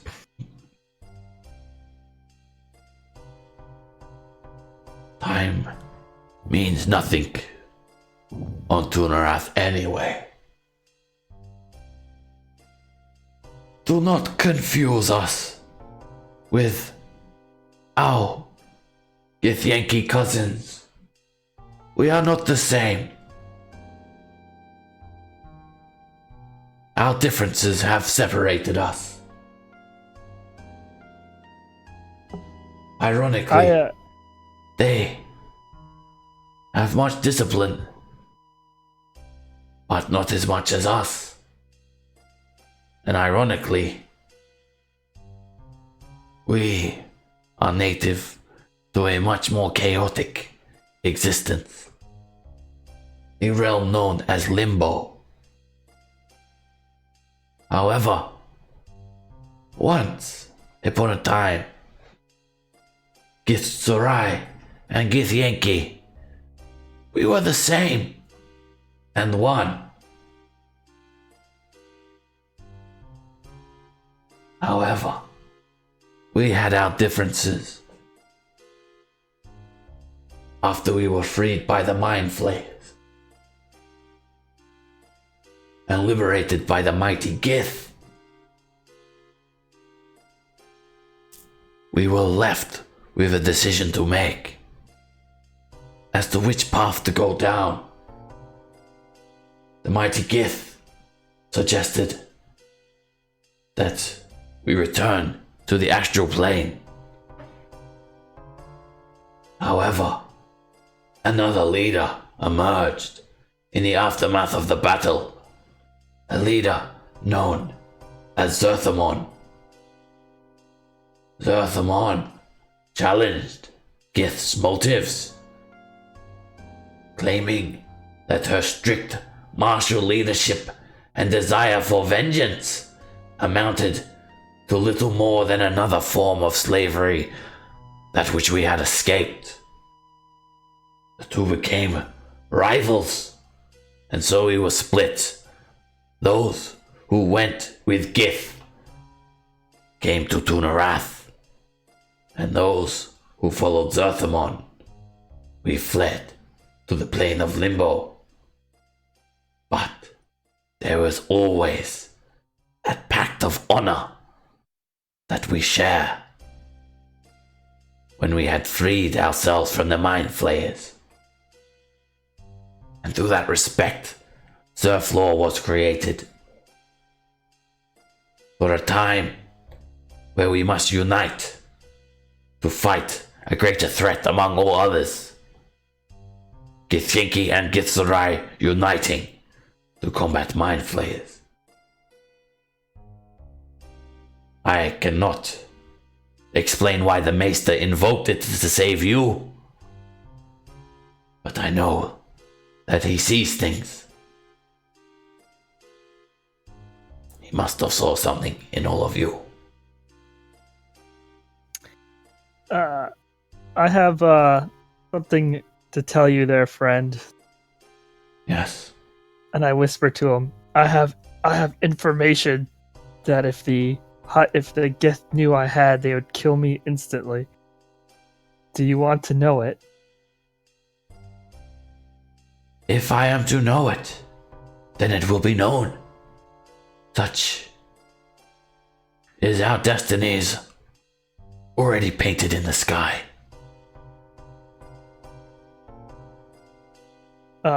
I tell him what I heard about the Queen and the Mind Flayers. This is an interesting theory that you have presented to me. How do you feel about this? I'd rather not know it. They said they were going to kill anybody who knew it while I was awake. Even when you tell him this like news, he remains completely calm the entire time without really showing any strong emotion towards anything. So, why would the Githzerai require us to break into the Githyanki? Don't all Githzerai and Githyanki hate? Yes, it is true. We despise each other. But there is one thing we despise above that, and that is a mind flayer. Through this hatred, we are united. That is our way. So I guess I just don't understand why you do not work together. Our differences. Into this fool's errand that ends us here. Our hierarchy is based on merit. The wisest and the most skilled, physically and mentally, become our leaders. We revere our heroes such as Zerthamon. And those virtues, they follow through in our everyday life. We wish to have peace and continue our existence as it was before the Mind Flayers. But the Githyanki, they cannot let it go. They have a great need for revenge and vengeance, so they train day in and day out with sword and shield, with blood and sweat. They invade and kill countless innocents so they may grow on your material plane for only one purpose: to slay mind flayers in a sadistic revelry. How is that a life worth living? This difference is what separates us. I hope you can understand more clearly now.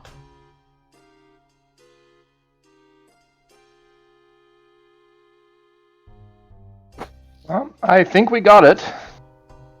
But if you say there has been a Rakma formed, these Githyanki and Githzerai, they must know of an incoming Illithid attack. I feel this was not a reckless decision, but a purposeful one. And a daring one. To break into the castle for magic items, it must be a very serious situation.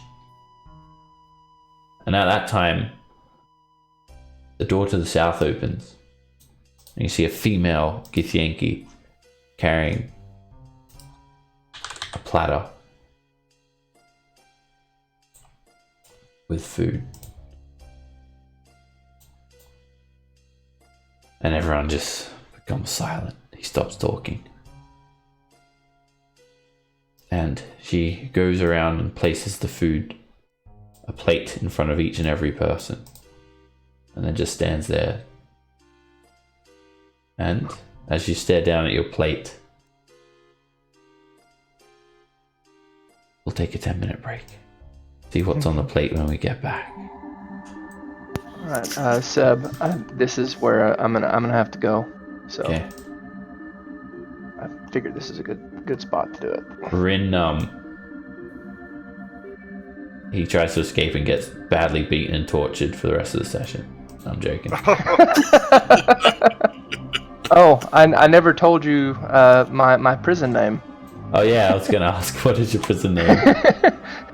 It's Charles, but I go by Chuck. Charles. I hope your last name's not Manson.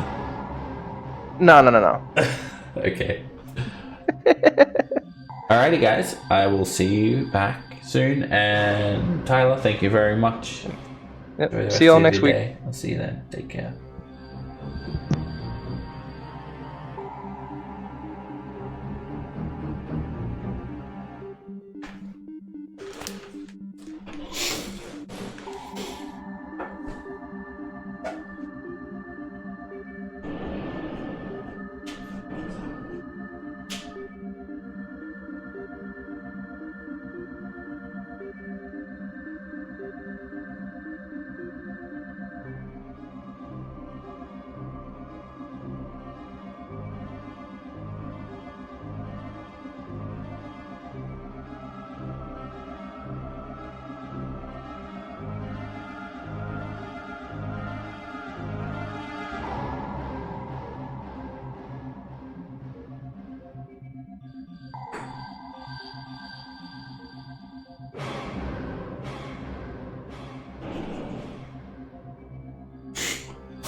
How you guys doing?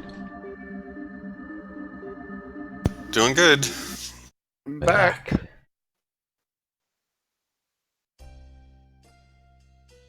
Okay. Alright. This female Githyanki, whom we've learned goes by the name of Rakina. She places these plates down. Comes to a door to the south that looks like a kitchen. The room looks like a kitchen. See some tables with various strange looking food items spread out on it. And you look down at the plate. It's some weird jelly-like substance. It's like translucent, but it's sort of a bit like light brownish in color, and has these weird little green carrot-looking things, like little baby carrots sort of mixed in with it, but they're like green color. And it like wobbles as she places it down. Enjoy! And then she just stands in the corner, like watching you guys. And the Githyanki warriors, they also stare at everyone. Can I try to inspect it, see why they want us to eat it so bad? Alright, we'll go around and we'll see how everyone deals with this. We'll actually start off with Auric.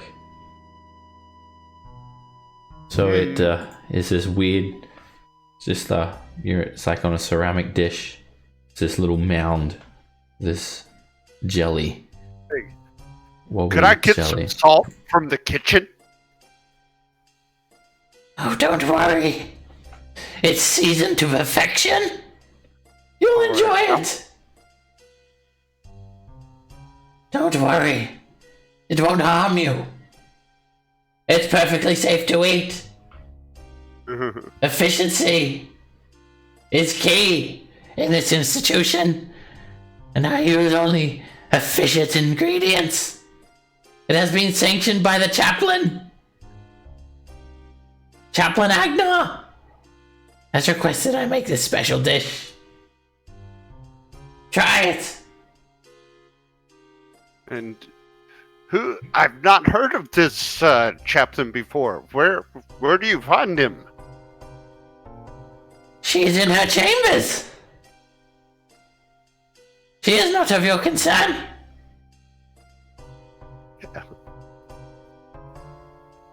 Now, try it. Eat. I eat it. Alrighty, you take up this gruel, and you're not even given spoons. You're expected to just scoop it out with your hands and kind of slurp it into your mouth. And it tastes like sawdust. Awesome. Perfectly seasoned. And yeah, it's not very nice to eat whatsoever. Make a constitution save.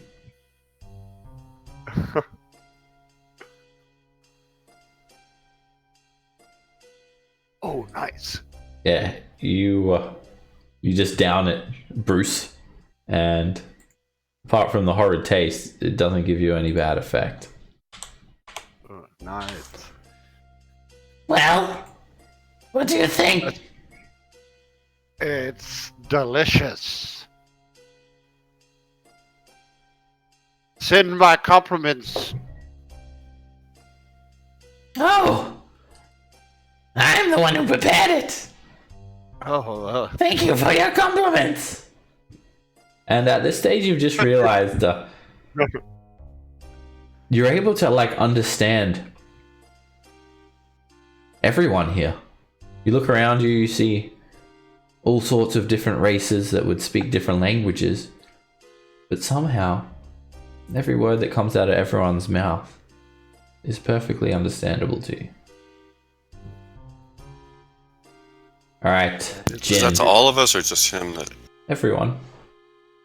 interesting. Everyone's being able to understand everything so far. I'm gonna tell everybody it's freaking delicious. Imagine the best thing you've ever eaten in your life, and that's what this is. Alright, you see most other people begrudgingly eat it. The Gisserai monk, however, he refuses. And yeah, most people seem to know that it's not very nice. And just I was reluctantly gonna eat it. reach for the halflings food first. Alright, sure. We'll actually go to Jin before that. Okay, I just didn't want him to eat it before I had a chance to Sure. take it from him. Yeah.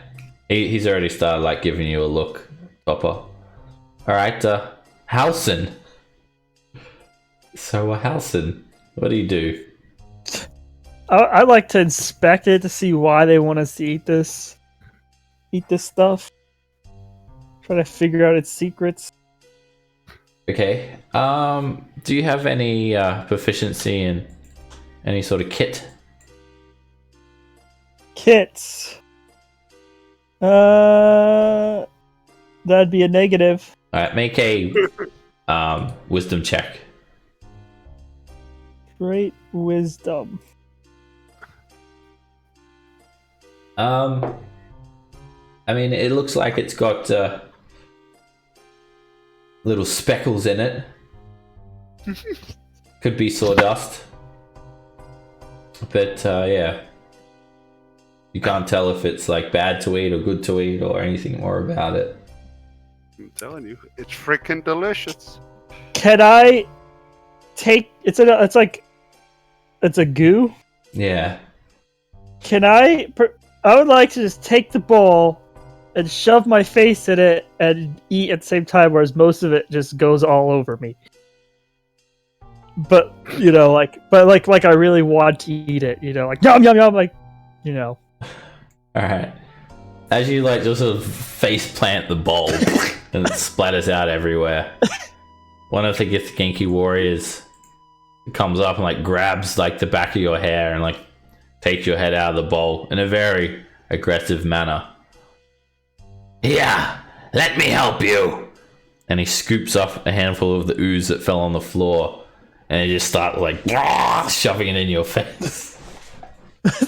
Pretty much what I was doing before. Nothing has changed. And yeah, you taste it and it sort of tickles your throat and it tastes like sawdust. Make a constitution save.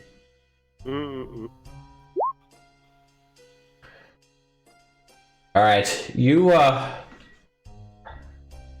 immediately start to get like this headache. It's only a mild headache, but the light, it starts to intensify your headache and you become like averted to bright light. And for now you have light sensitivity. While you're in bright light, attack rolls will be made at disadvantage.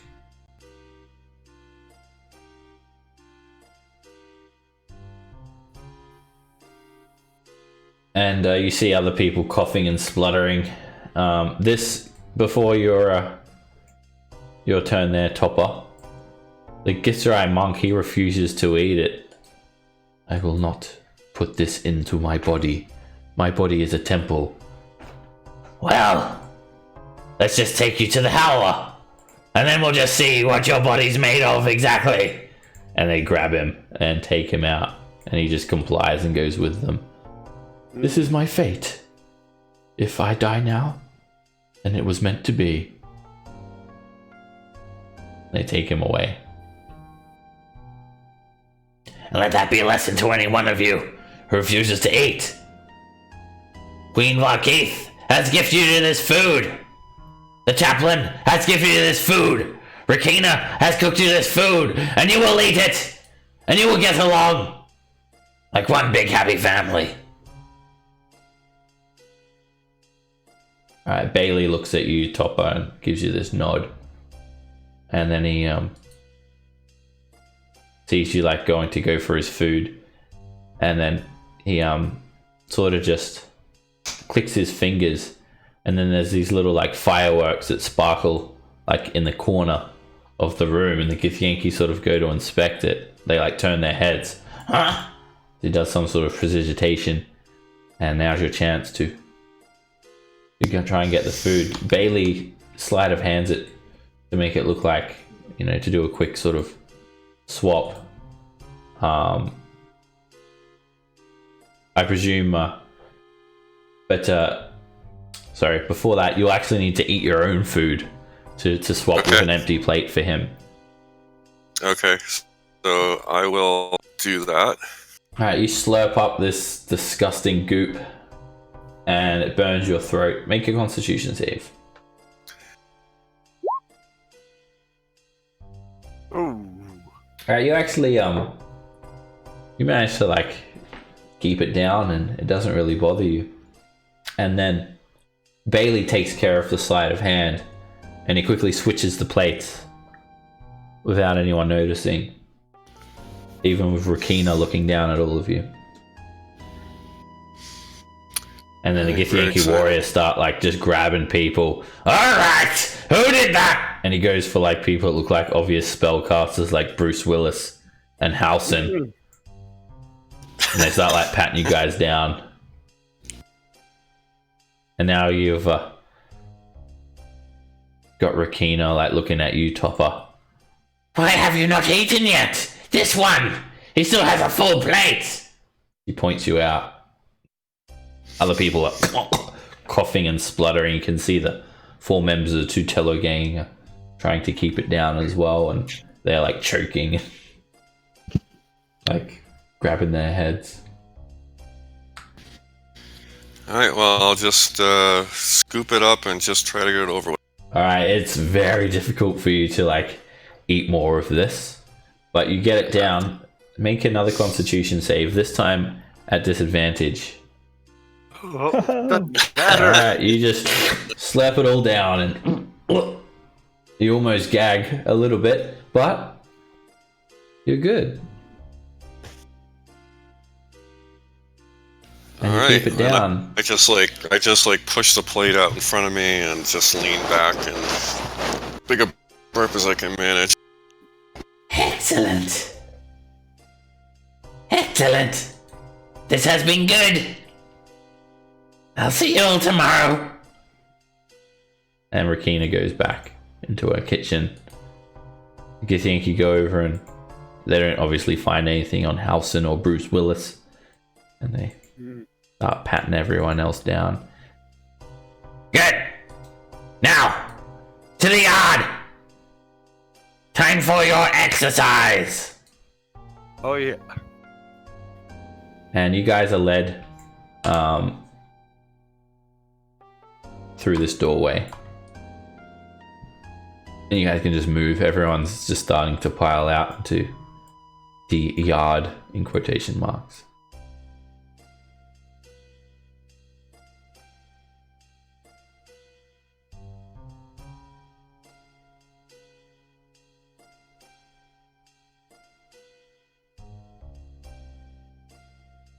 Alright, as you go out into the yard, there are 2 Githyanki here. One of them is Ruzka, although they look very similar. It's hard to actually tell them apart. That's not just because of their token either. This is the one that Sylph was like saying that he's going to get it like coming to him. Alright. Babar just like eyes you guys like menacingly, and he goes straight over to like this little gym area. There's like some weights. It looks like they just lift like heavy barrels, and there's like a pull-up bar and all this. And Sylph, he grabs a book, and the guards actually like step up to like the exits, allowing you guys to like sit at these seats here, or there's like sorry, wrong ones. Actually, they don't move. These are your seats here if you guys want to sit down. Sylph like grabs a book, and he's like grabs it, and then he like goes and sits down, and he like doing this with one hand, and he like trying to like open the book and open the page, and the Clegane comes over and helps him, gives him a hand. There is a Duergar that you noticed, and he hasn't said a single word yet. It's a purple-skinned dwarf, white hair. He just sits down at one of the tables by himself, and you notice the kobold Krask. He actually just goes back to his cell, and Bailey, he just takes a seat. He looks very smug and very happy. Takes a seat that's sort of facing everyone, sitting his back against the wall. He doesn't take a book or anything like that. As you look around, there's like a little library here, and then a little gym, and Elridge / Dispeller. She this like leads back to your cells, and one of the Githyanki's just like, "Alright, you have 1 hour exercise, then back to cell." He like yells out, "If you want, you go back to cell now." I'm just gonna say Rin goes back to his cell because he's not here. You should hear Babar grunting. He's doing all this strenuous exercise. And Halson, this light is just like hurting your head. Try to stay clear of it. Alright, we'll go around again. See what everyone wants to do during exercise time. We'll go the other way around this time. We'll start with Tarkin. Alright, so where's the half elf? I'm gonna approach him. Halfling. Halfling, sorry. He's sitting here. What's his name again? I forgot. Bailey Capitani. Bailey Capitani. Brad Pitt. Alright, so Bailey, He's got this smug look on his face. His fingers are interlocked. He's just smiling as he's just watching everyone. So how you doing there, Bailey? Enjoying yourself? Oh, good. Thanks for that one there. Really took one for the team. Good Well, stuff. it wasn't it was in exchange for a shiv or 5, however many you can manage. Don't say that too loudly. There's guards right near us. Yeah, no, I understand. I'm trying to speak quietly. 5? That wasn't our deal, friend. I think that at least we agreed to one for everybody in the group. Oh, no. How many do you think it was worth? Oh, you'll get one. Just one? Alright. And when does that come about? When are you going to be able to do that for me? Patience, my friend. Patience. What are you planning to? Are you planning to stab someone in the neck right now, are you? I mean, if you really need it that desperately, I'll get it for you, but... I mean... At least give me a little bit of time to organize it, that's all I ask. No, I understand. Get to that. I'm just trying to understand. But, you should also just be mindful of the fact that we actually previously killed a number of the folks in this jail with us. And they're not happy about it. And so, feeling a little bit, what's the word? Vulnerable without any steel in my hands. So you need protection then, my friend. A shiv won't get you very far if that entire gang is after you. Well, what do you suggest besides a I'll tell you what. That big hippopotamus head Babar. I don't like him none. Now, I know old Amos there, but I didn't realize he's all buddied up with Babar. Ever since he's been in here, he's just bossing everyone around. Thinks he's top dog, really. He's the runt of the litter. Tell you what, if you can put him in his place, well, that'll certainly give you a bit more of a standing, won't it? And perhaps you'll find many shivs under many pillows, my friend. Well, that sounds like a reasonable. You hear Babar grunting. He's like got a big barrel. He's like lifting it over his head.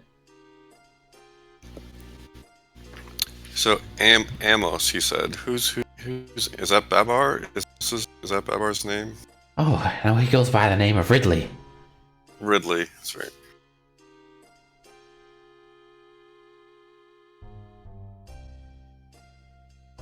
And then Salt is Amos. Amos? Ah, that's Amos. the dragon face. Him. Right. So you want me, or you think it will be useful to take down Amos?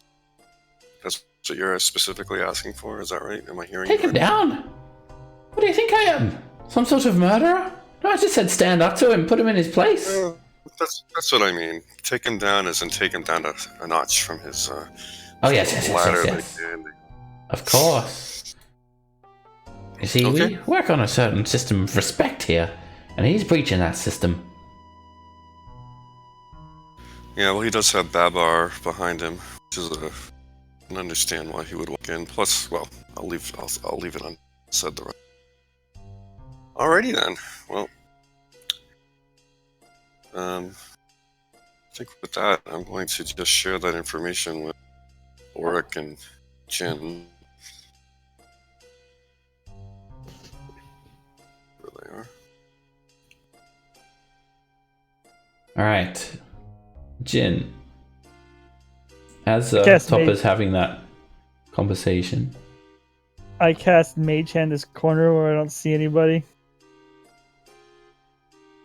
And Okay. then go over here. And put the hand where his hand's supposed to be. Alrighty. You cast this little mage hand, and as he's trying to like turn the page of the book with the help of Clegon, they sort of jump back as this little mage hand, this little spectral hand appears where his hand is. And Clegon just like grabs the book, picks it up, and then tries to like wallop the hand. Amos quickly pulls his stub away. Hey! Well, I don't know. I thought it. Perhaps it was the ITP coming to get us. The hell is still there. Get it! Get it! I can't! The book didn't hurt it! Starts making obscene gestures at the dwarf. Damn it, who's doing that? And he looks around. And Halson, make a just make me a deception check to try and like bluff your way that you're not doing it. You're not controlling the hand. No, I make it completely. I'm even doing little hand motions, to make it look like I'm doing it. Right? He looks over at you and just glares. Grr, I just smile. damn you. You think that's funny? You just wait. We're gonna get you. I'm gonna hurt you. Kinda how we hurt that guy's son. Roar! You hear him just throw the barrel down to the ground. Hey, you little weak pipsqueak! If you think you're so tough, why don't you come over here and see if you can lift this? Calls you out, Holson. Sometimes mental strength is much more important than physical strength. Well, you're gonna need all the physical strength. You just wait till we're into the showers. Ha ha ha ha. You're gonna need physical and mental strength. Yeah, good luck with that, buddy. Because I'm going to steal your clothes. Ha ha ha ha ha. And then you'll be naked. So embarrassing. I strip naked immediately and just what? The Githyanki guards just like see that and they just sort of chuckle.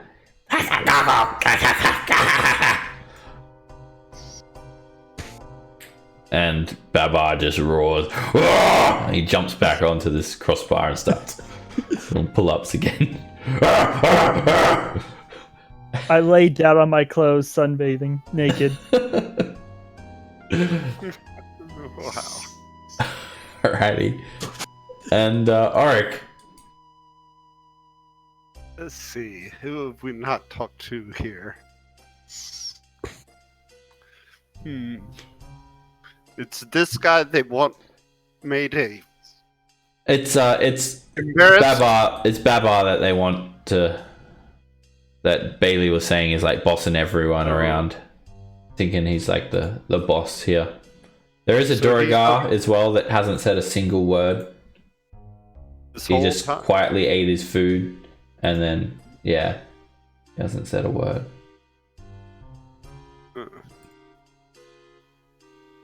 That's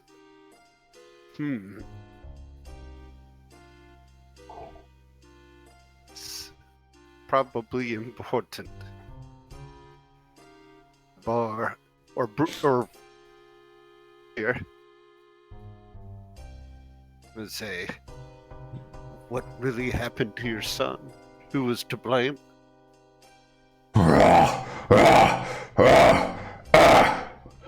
Listen, pal. I'm not sure who you are, but... I'm the one who was there when he died. What? I saw it myself. We all did. He stops doing the pull-ups. But it wasn't us. We didn't kill your son.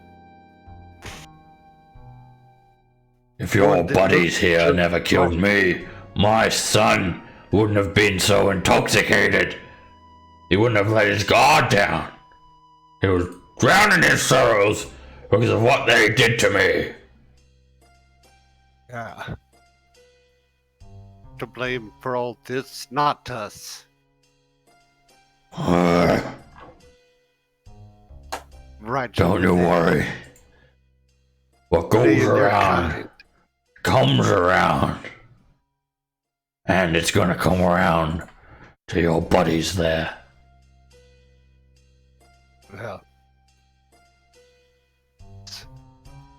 let us in, and we'll help as best we can. Help your son. What? I literally just said that your buddies are gonna get it coming to them. Like a threat, like I'm gonna kill them. You're not gonna kill them. I could easily break their arms. And yours too. But why? Alright.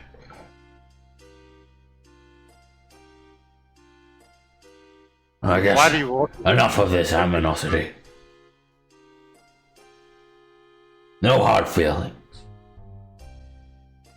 But I don't know why I would want a couple of weaklings like you to help us in any way. If you're really so tough, let's see how many pull-ups you can do. Oh. Our pull-up There's no sense in not getting along. We're all in here together. Tell this man how many pull-ups we can do. I'm the fan of doing pull-ups, but this is a silly way to measure. You should just keep in mind that we did break into your house. We killed and dismembered one of your team. Your guy that's trying to read a book right now. And if I recall right, we killed you too. So we have some skill. Luck. Caught me off guard while I was asleep. That's right, you were asleep. Ganged up. That was hardly a fair fight. If we did it all again, I'd wring your neck. But, as I said, there's no need to be bringing up all that. We need to get along here. And if you're to help me, I need to see that you've got the physical strength to complete tasks. So, get on that pull-up bar and show me what you got. Alright, I'll give it a go. I do enjoy pull-ups. Alrighty. Make an athletics check, Topper. He places his hands on his hips. watches. Help action. This is gonna be funny. But you want to grab onto his waist and help No, him do the I'll- pull-ups? Dude, I was wondering, is Mage Hand visible or invisible? It's visible. Unless. Yeah, I'd say because it only has like 10 pounds of pressure, it's not going to be enough to help Topper in any way. I mean, if you like put it under his feet. Well, 10 pounds. it can only carry 10. I mean, I don't think that's going to be substantial enough to help. He rolled a 20. That's still pretty good. All right, Topper, you go and do 10 pull-ups with ease. Not bad, not bad. Now, what about on the skipping rope? Show me what you got. Why don't you do a few pull-ups? I've literally just been doing them like this whole time. I'm having a rest. Do you not hear me grunting? All right, He fine. takes this frayed rope. Let's see how many you can do then. And to do skipping, make an acrobatics check. Alright, you start skipping, but you get your sort of feet tangled up after about 50 skips. And he sort of laughs. Ha ha ha ha. Not bad. And then he sort of just goes over this table and wipes a heap of like books and stuff off, just swiping them across. And then he like grabs some barrels and lays them up next to the table. And then he lays down on the table. Come on, give me one of them barrels. Ooh, this is Okay. I give him a barrel. All right, he starts like bench pressing the barrel, and he's gonna make an athletics check. Keep in mind he's quite staunch, 7 foot tall.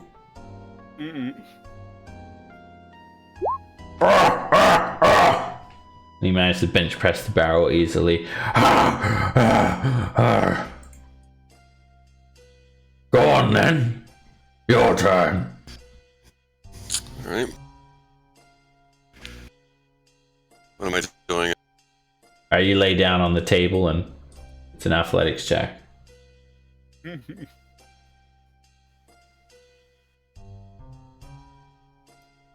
Alright, you start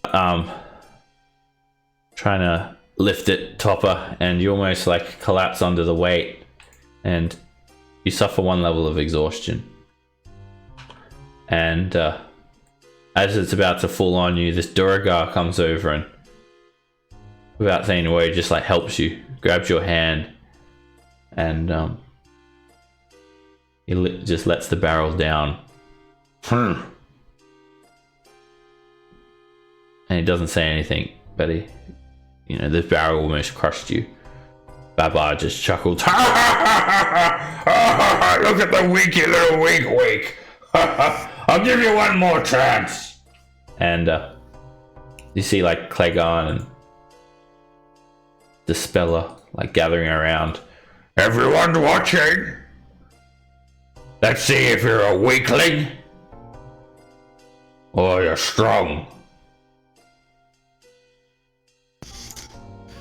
And you can make one more athletics check, Topper. What is this for? Is this for lifting? I'll that help you. thing? I'll Okay. give you a spot. Yeah, for bench press. Alright, this time, Topper, yeah, you really struggle to lift it, and then Babar's there, like spotting you. And he's like grabbing onto the barrel. Come on. You can do it. Push. And as you lift it up above your head, he just says, Whoops. and now make a strength save. He tries to just force the barrel down on your head. Alright, and you stop it, and you catch it as it's about to crush your head. And then you sort of leans in close. If you think I'm gonna forget about what you and your buddies have done, think again. You won't make it another day. You're dead. All of you. Like your son that we killed. Shut up, all of you! Listen! And then he just like really starts to fire up. I am Ridley, leader of the Tutello gang, and this is my courtyard. This is my jail. I'm the boss around here, and what anyone says, well, they have to go through me first. Shouldn't your gang have a jail name, like maybe Pooptella Gang or something? Pooptello gang. Wait! That's not a good name at all! Damn you! Klingon! I mean Amos, Rocky, and Elrich!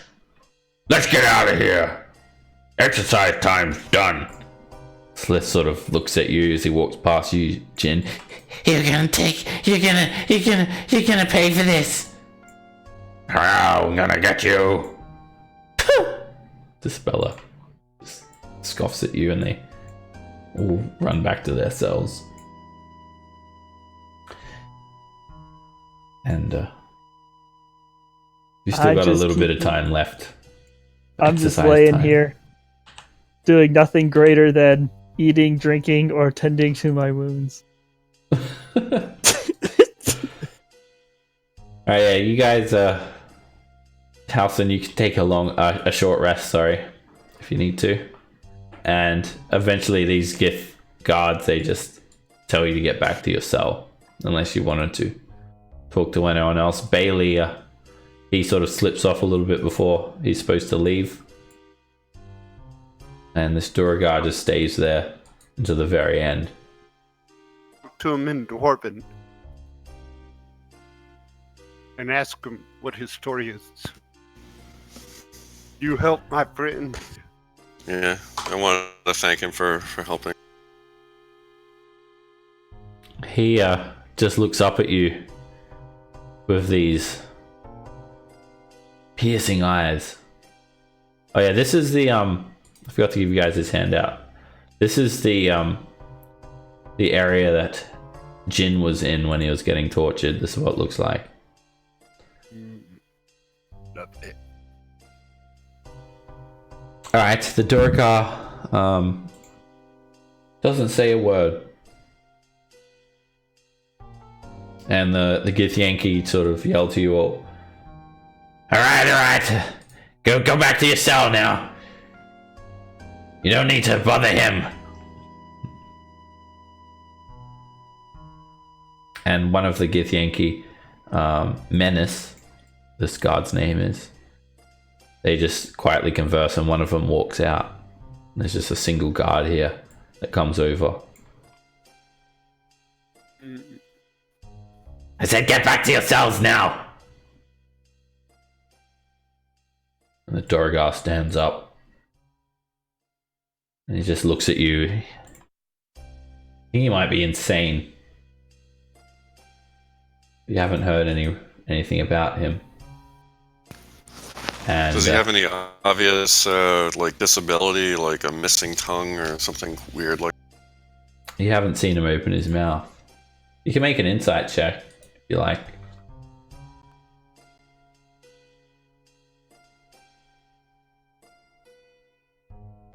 Alright, you feel that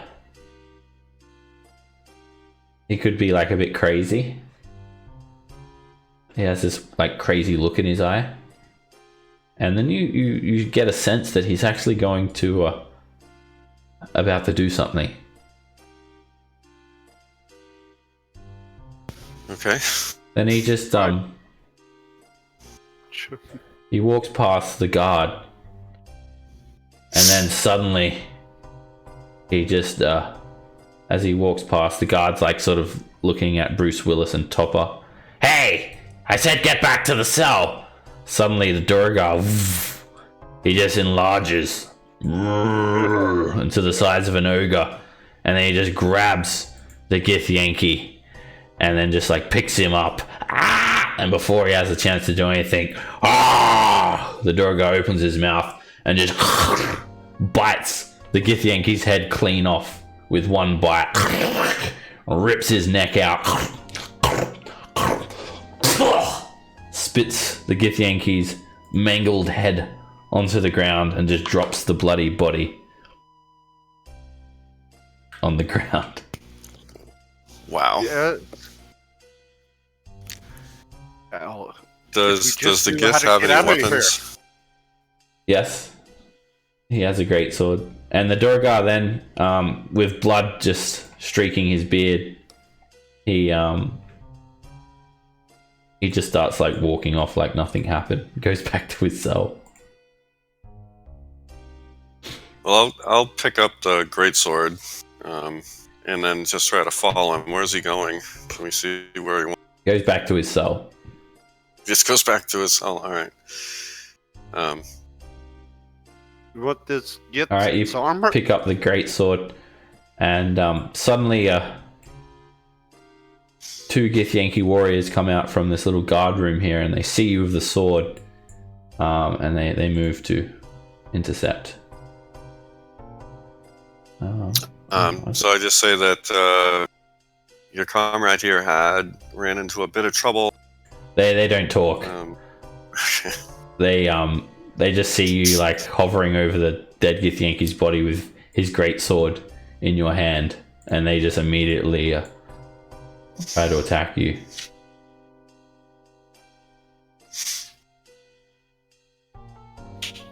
Oh boy. Well, All right, you're going to be surprised, Howson, because you're not really aware of what's happening yet. I agree. All right, Bruce Willis, you're up. I'm trying to grab the one at the back. Alrighty, Maximilian's Earthen Grasp. Alright, no material components, I presume. Wait. Let me It see. does, it's got material. A miniature hand sculpted from clay. You're not Yeah, able to that's cast right. that. Ooh, I don't know what I'm able to cast. Let me check my stuff. Any verbal or somatic is fine, but no material. Yeah. Let me check this one real quick. And just adjust your ACs to be unarmored as well if you can. Let's see about this one. God, material.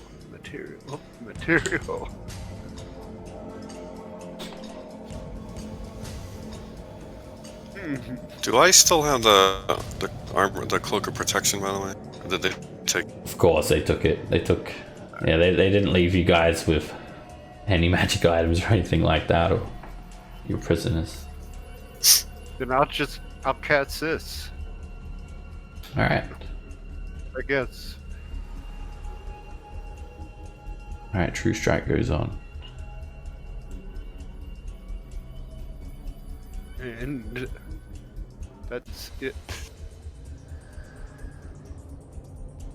Alright, the Githyanki warrior sees the greatsword in your hand, sees the dead, headless Githyanki warrior, and he just screams, "You're dead!" And he misty steps next to you, Tarkin, and he just starts swinging. 6 misses. 7 misses. Wow.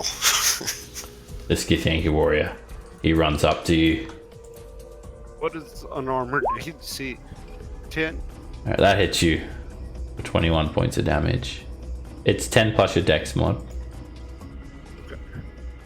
Unless you've got some other sort of AC calculation. And he misses with a second attack. Dear Lord, that was a lucky. Topper. So Okay, so I'm going to attack. Doesn't really matter which one of the gift. Let me just get a great sword in my inventory real quick. It's just a great sword is what it is, right? Just a regular great sword. Yeah. It's a very nice looking greatsword though, although it's not magical. It looks like see if I got a handout for these guys.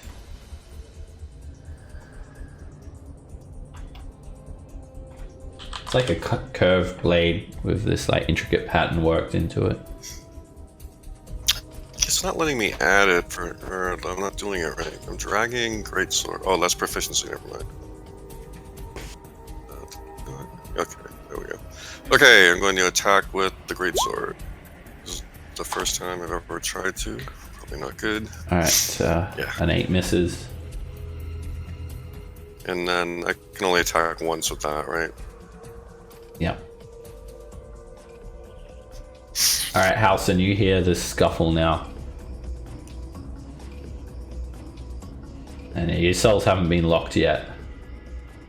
Oh, so we can. Okay. Open them up.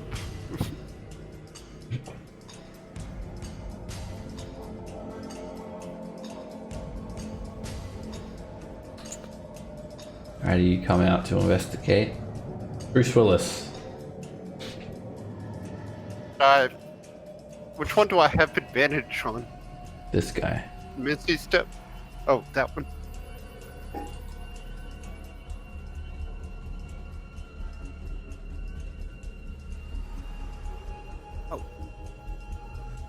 Oh.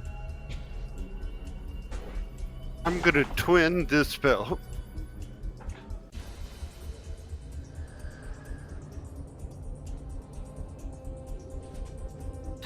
Alright, you do a twinned chromatic orb. At each I presume one. the first one is that one. And a 13 is a miss. Well, I think, unless- wait, I don't think you can, chromatic orb, it's got like material components, right? Oh, does it? Yep. Yeah, it's like an expensive one too, like a ruby or something. Yeah, it's a diamond worth 50 Then it'll GP. be- Alright, you do a firebolt, and that hits the closest skith for 6 fire damage.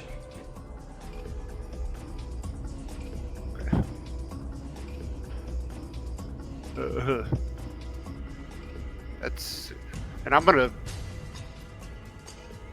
Whoever's in that cell needs to. That's like the cell's entrances are over this way. Oh, okay. That's just a wall there.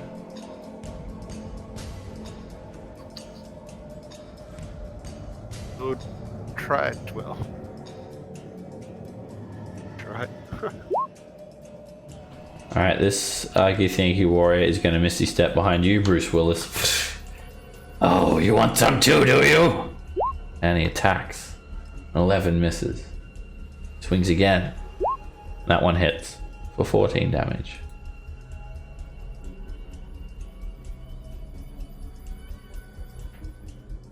Meanwhile, the Githyanki warrior on you, Topper.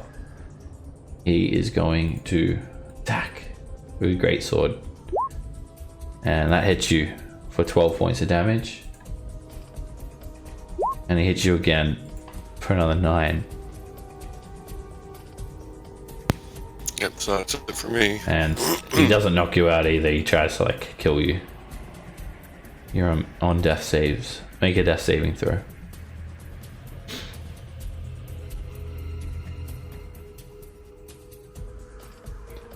One second. That's one failure. At the start of this round, no more guards come. Halson.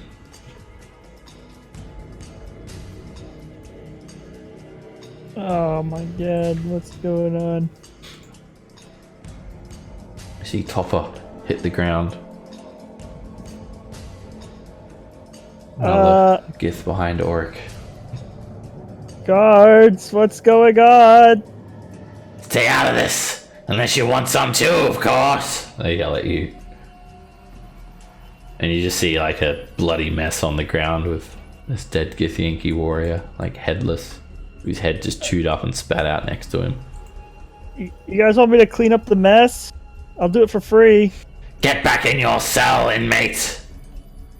Alright. Seeing it's a hopeless battle, I'm just gonna go away.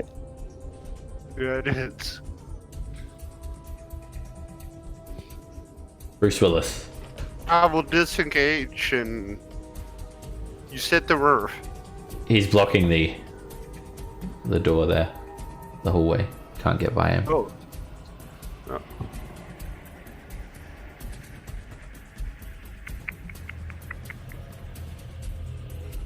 Oh.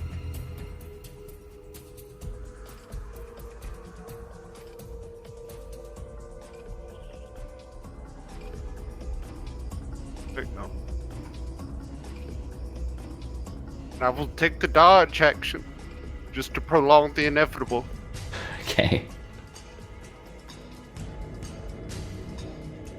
That dwarf did not do us any favors. We just thought he was. Alright, this Githyanki warrior just runs after you. Do not resist. You're just making it worse for yourself. And he attacks. An 8 misses. But that one hits you for 15 damage. This Githyanki warrior, he like just holds his greatsword up ready to like finish you off, Topper. But Rakina appears from the direction of the kitchen. Wait! Do not kill him. I need him. Well, your lucky day. Instead, he stabilizes you, Topper. Wow. Alrighty, it's just between Bruce Willis and the Githyanki warrior now, I guess.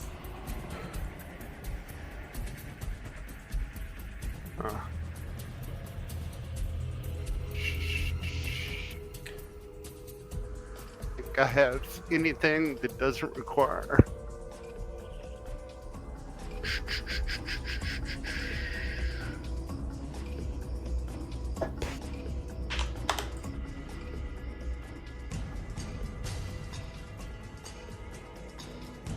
Okay, I'll just disengage again and go.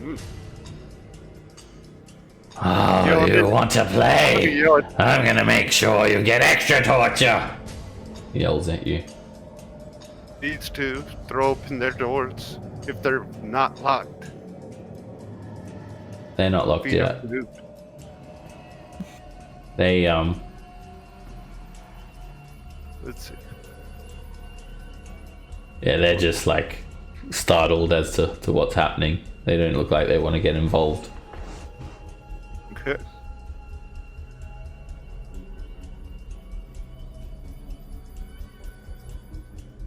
Alright, I guess Yankee Warrior chases you down.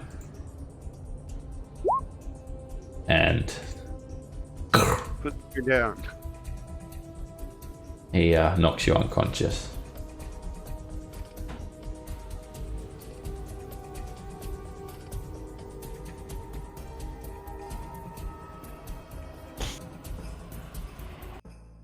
Alright, you guys see the Githyanki warrior just drag Bruce Willis off. Just drag him by the leg.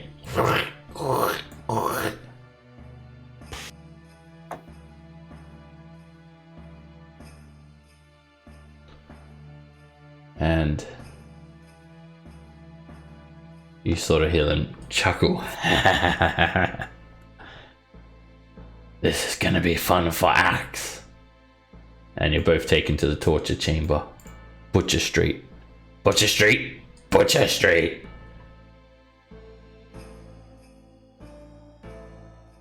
You again slipping in and out of consciousness, and there's just this maniacal laughter of this like madman.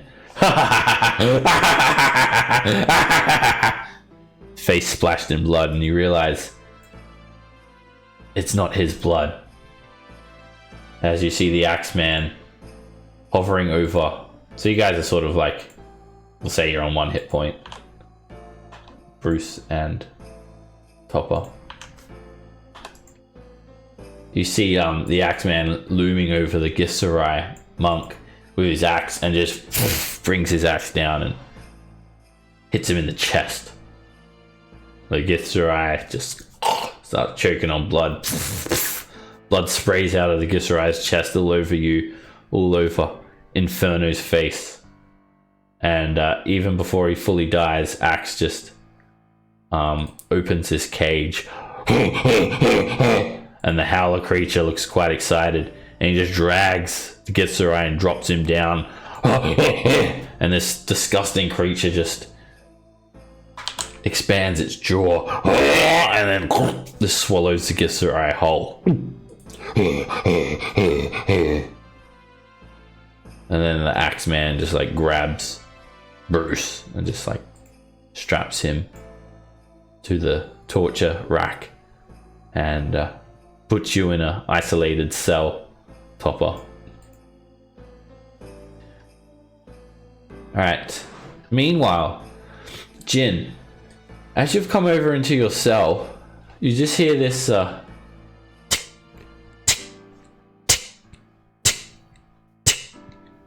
this constant tapping sound coming from the kobold's cell.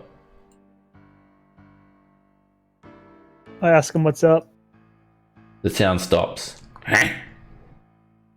What are you making? Making? Nothing? Uh-huh. Me making Let nothing? me in.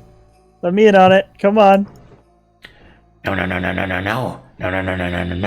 Nothing here, nothing here. Krask is good. Krask is good. The cells haven't been locked yet. Amid the confusion, it looks like you guys are getting an extra 5 minutes of playtime. They haven't come to secure all the cells, but you think that they'll be doing that very, very soon. Can I see what it looks like he was? Make like a perception check. Perception. Natural one. You try to peer into this sort of sparsely lit area and you can't quite see, but you do notice he's like sort of shuffles around a little bit and moves his mattress. I go, well, if you don't want to tell me, I won't pry, but just know I'm not a bad dude. Here to help. He comes to his cell.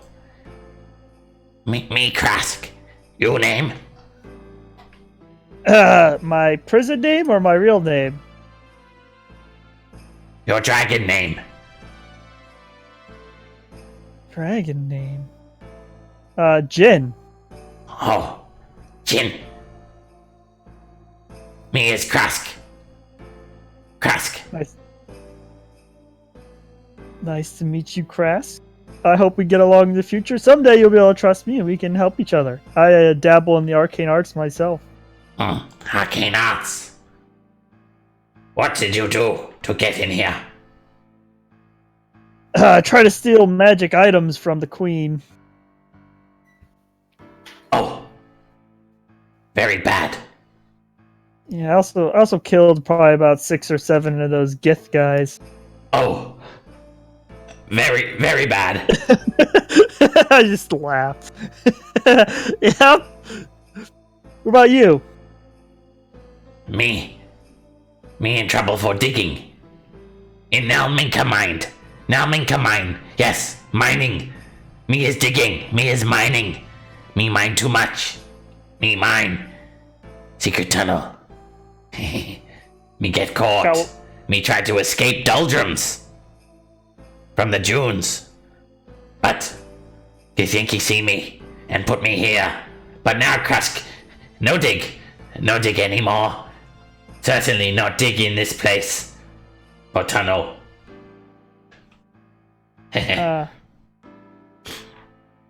Well, if you ever do dig, make sure to let me know so I can crawl in that hole with you.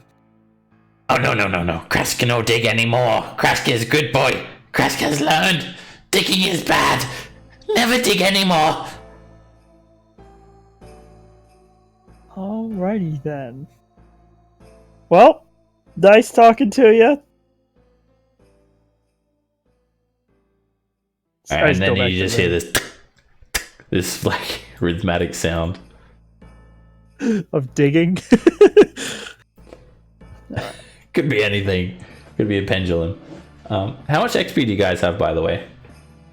We're 110 away from leveling. Alright, let's give you guys some XP. For some encounters.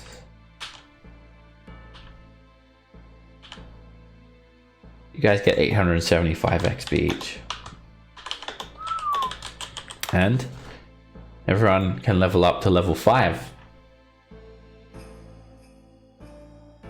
But no spell book. Still no spell book, and still no idea where your belongings are kept. Don't know who this Duragar is. It seemed to be a very targeted attack. And you see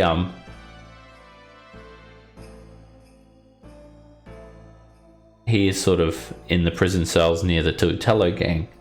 Meanwhile, Oric and Topper, you guys are taken to Butcher Street, awaiting your fates, as Rin and Mathan just cower in their cells. Very soon, Warden Howson and Captain Bull, they come to lock you guys up. And I think we'll wrap up the session here for today. Seems like a good place. You guys will continue along with this same routine for a good amount of time here in this prison. So maybe at the start of next session we'll say like several weeks have passed or something like that. And then you guys can like see, I'll see what you guys want to do. Well, just so trade out its spell. Sorry? Oh, one of my spells. I can do that and level up. A sorcerer? I think... Well, I learn a spell, but then I can take a spell and trade it out. Yeah. Okay. I'm gonna unlearn a spell that I've never used. I think you'll learn a couple of spells at level 5 or something. I know you learn one. I get 2 spell slots, and I'm gonna learn Magic Missile first level. And you also... Alrighty. And I'm gonna learn Haste. Sure. 3. And Jin Howson, sorry. I gotta refer to you by your prison name. You'll still only be able to just prepare those same spells that you had off memory until you get your spell book. If you get your spell book. Alright, we'll wrap it up here, and then I'll probably say maybe it'll be like a week later or maybe a month later or something at the start of the next session, as you guys have been in prison for a while, but I'll decide that to see how everyone's doing then. Okay. Alright guys, thank you all very, very much. Alright, very good. And yeah, thank you. I'll let everyone else know to level up to level 5. Hopefully we'll have a full party next week. And we'll end the session here with you guys captured in the Will of Gith. Thank you guys very much. Enjoy the rest of your weekends. See you next week. You too. Take care, guys. Alright. Bye-bye.